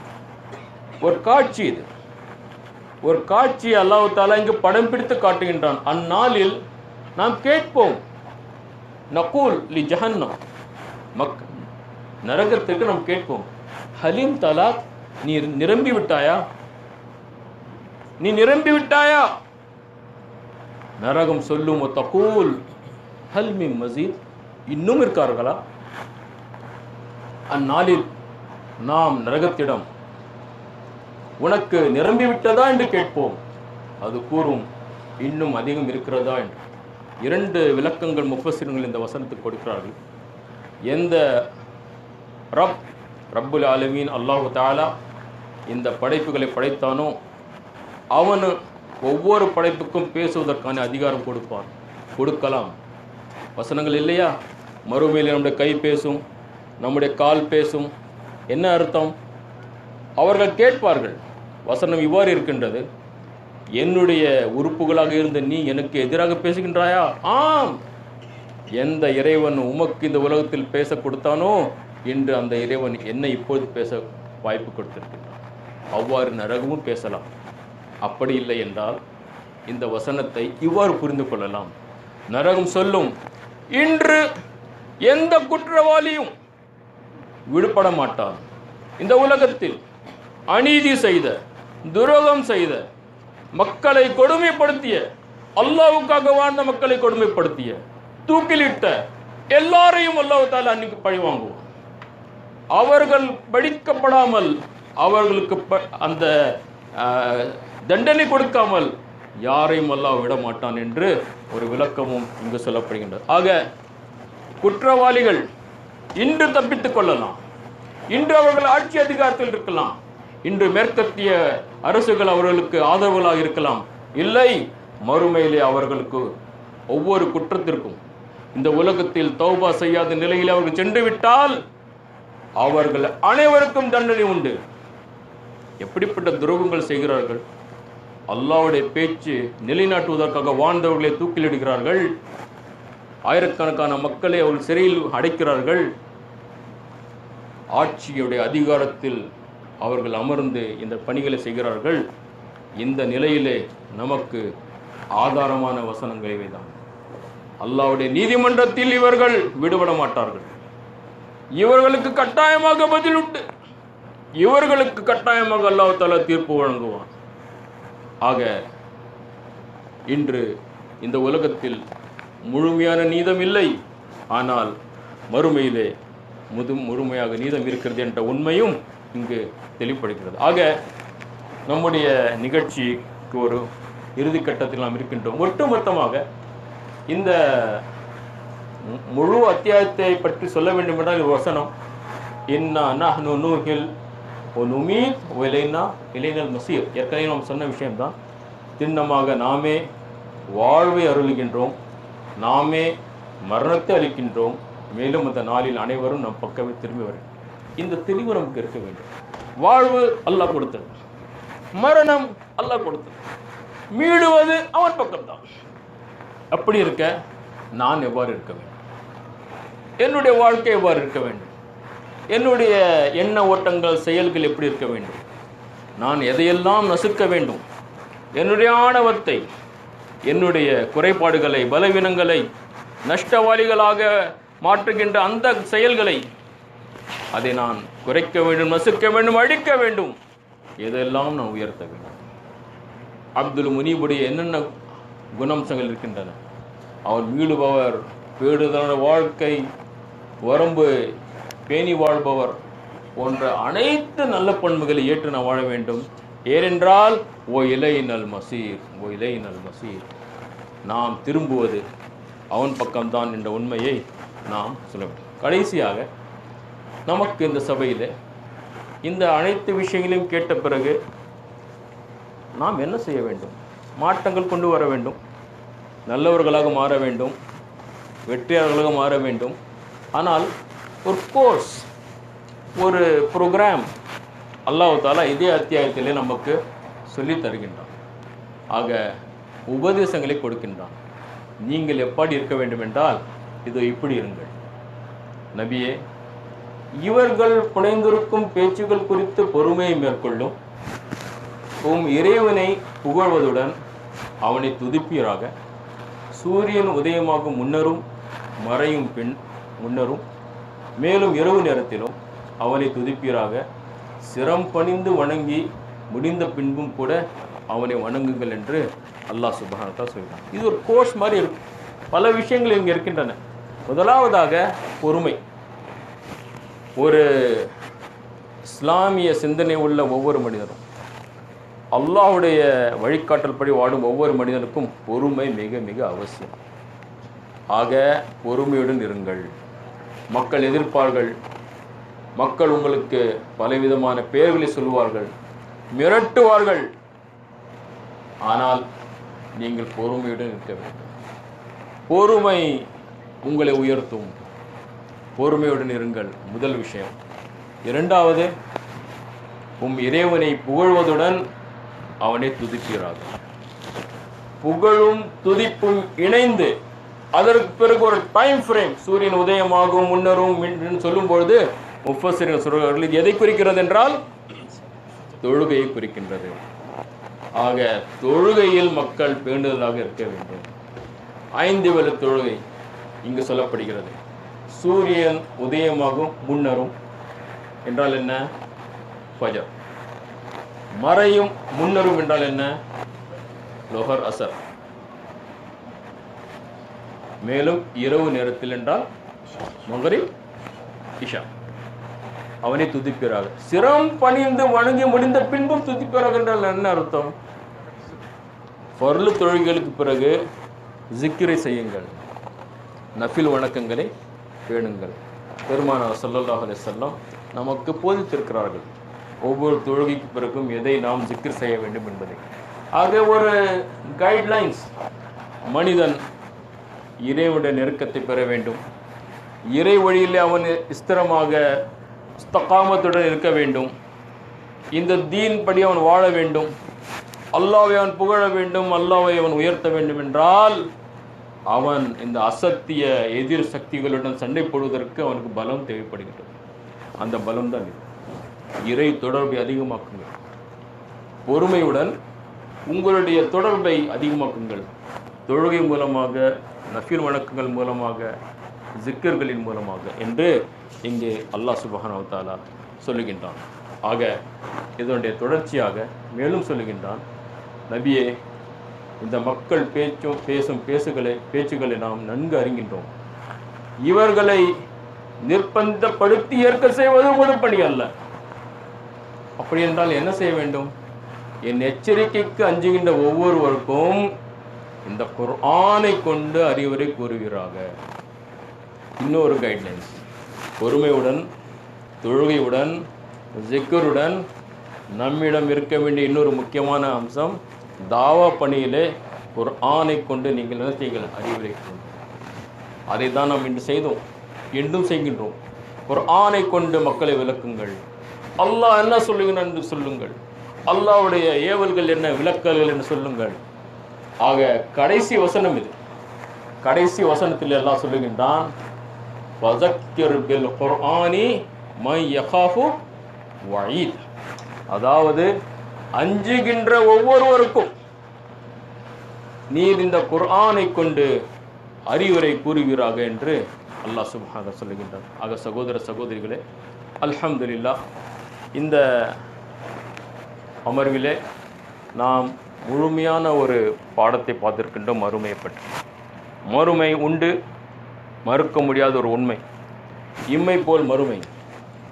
ஆக இந்த உலகம் ஒரு ஸ்டேஷன். வாழ்கின்றோம், we are moving to another station. தாயுடைய வயிறு ஒரு ஸ்டேஷன் என்றால் இந்த உலகம் ஒரு ஸ்டேஷன். கபர் இன்னொரு ஸ்டேஷன். அதுவும் முடிவு அல்ல, இல்லை. மஹ்ஷர் இன்னொரு ஸ்டேஷன். மஹ்ஷரில் மனிதர்கள் நிற்கப்படுவார்கள். அதுவும் முடிவு அல்ல, இன்னொரு ஸ்டேஷன் இருக்கின்றது. அது நல்லவர்களுக்கு சோன வாழ்க்கை, தீயவர்களுக்கு நரக வாழ்க்கை. ஃபைனல் ஸ்டேஷன், நிரந்தர வாழ்க்கை என்று அல்லாஹ் சுப்ஹானஹு வ தஆலா சொல்லுகிறார். ஆக இந்த வாழ்க்கையுடைய பயணத்தை புரிந்து கொள்ளுங்கள். வாழ்க்கையுடைய பயணத்தை யார் சரியாக புரிந்து கொண்டார்களோ அவர்கள் வெற்றியாளர்கள். யார் அதை புரிந்து கொண்டார்களோ அவர்களுடைய வாழ்க்கை பயணம் சரியாக இருக்கும், வெற்றியாளர்களாக இருக்கும். வாழ்க்கையுடைய பயணத்தை புரியாத மக்கள், இந்த வாழ்க்கை தான் கதி, இங்கு கிடைப்பதுதான் வாழ்க்கை, நீ அனுபவித்துக்கொள், மீண்டும் கிடைக்காது, நஷ்டவாளிகள். அவர்களுடைய பண்புகள் இப்படிப்பட்ட மக்கள் வரும். ஆக வாழ்க்கையுடைய பயணத்தை சரியாக நாம் புரிந்து கொள்ள வேண்டும். வாருங்கள், நாம் அனைவரும் அல்லாஹ்விடம் பிரார்த்திப்போம். ரப்பனா ஆத்தினா ஃபித் துன்யா ஹஸனா வ ஃபில் ஆখিরাতি ஹஸனா வ கினா அஸாபன்னார். எங்கள் இறைவனே, எங்களுக்கு இந்த உலகிலும் நன்மையை அருள்வாயாக, மறு உலகிலும் நன்மையை அருள்வாயாக, மேலும் நரக வேதனையிலிருந்து எங்களை நீ காத்தருள்வாயாக. சுப்ஹான ரப்பிக ரப்பில் இஸ்ஸத்தி அம்மா யசிஃபூன் வ ஸலாமுன் அலல் முர்ஸலீன் வல்ஹம்துலில்லாஹி ரப்பில் ஆலமீன். அஸ்ஸலாமு அலைக்கும் வரஹ்மத்துல்லாஹி வபரகாத்துஹு.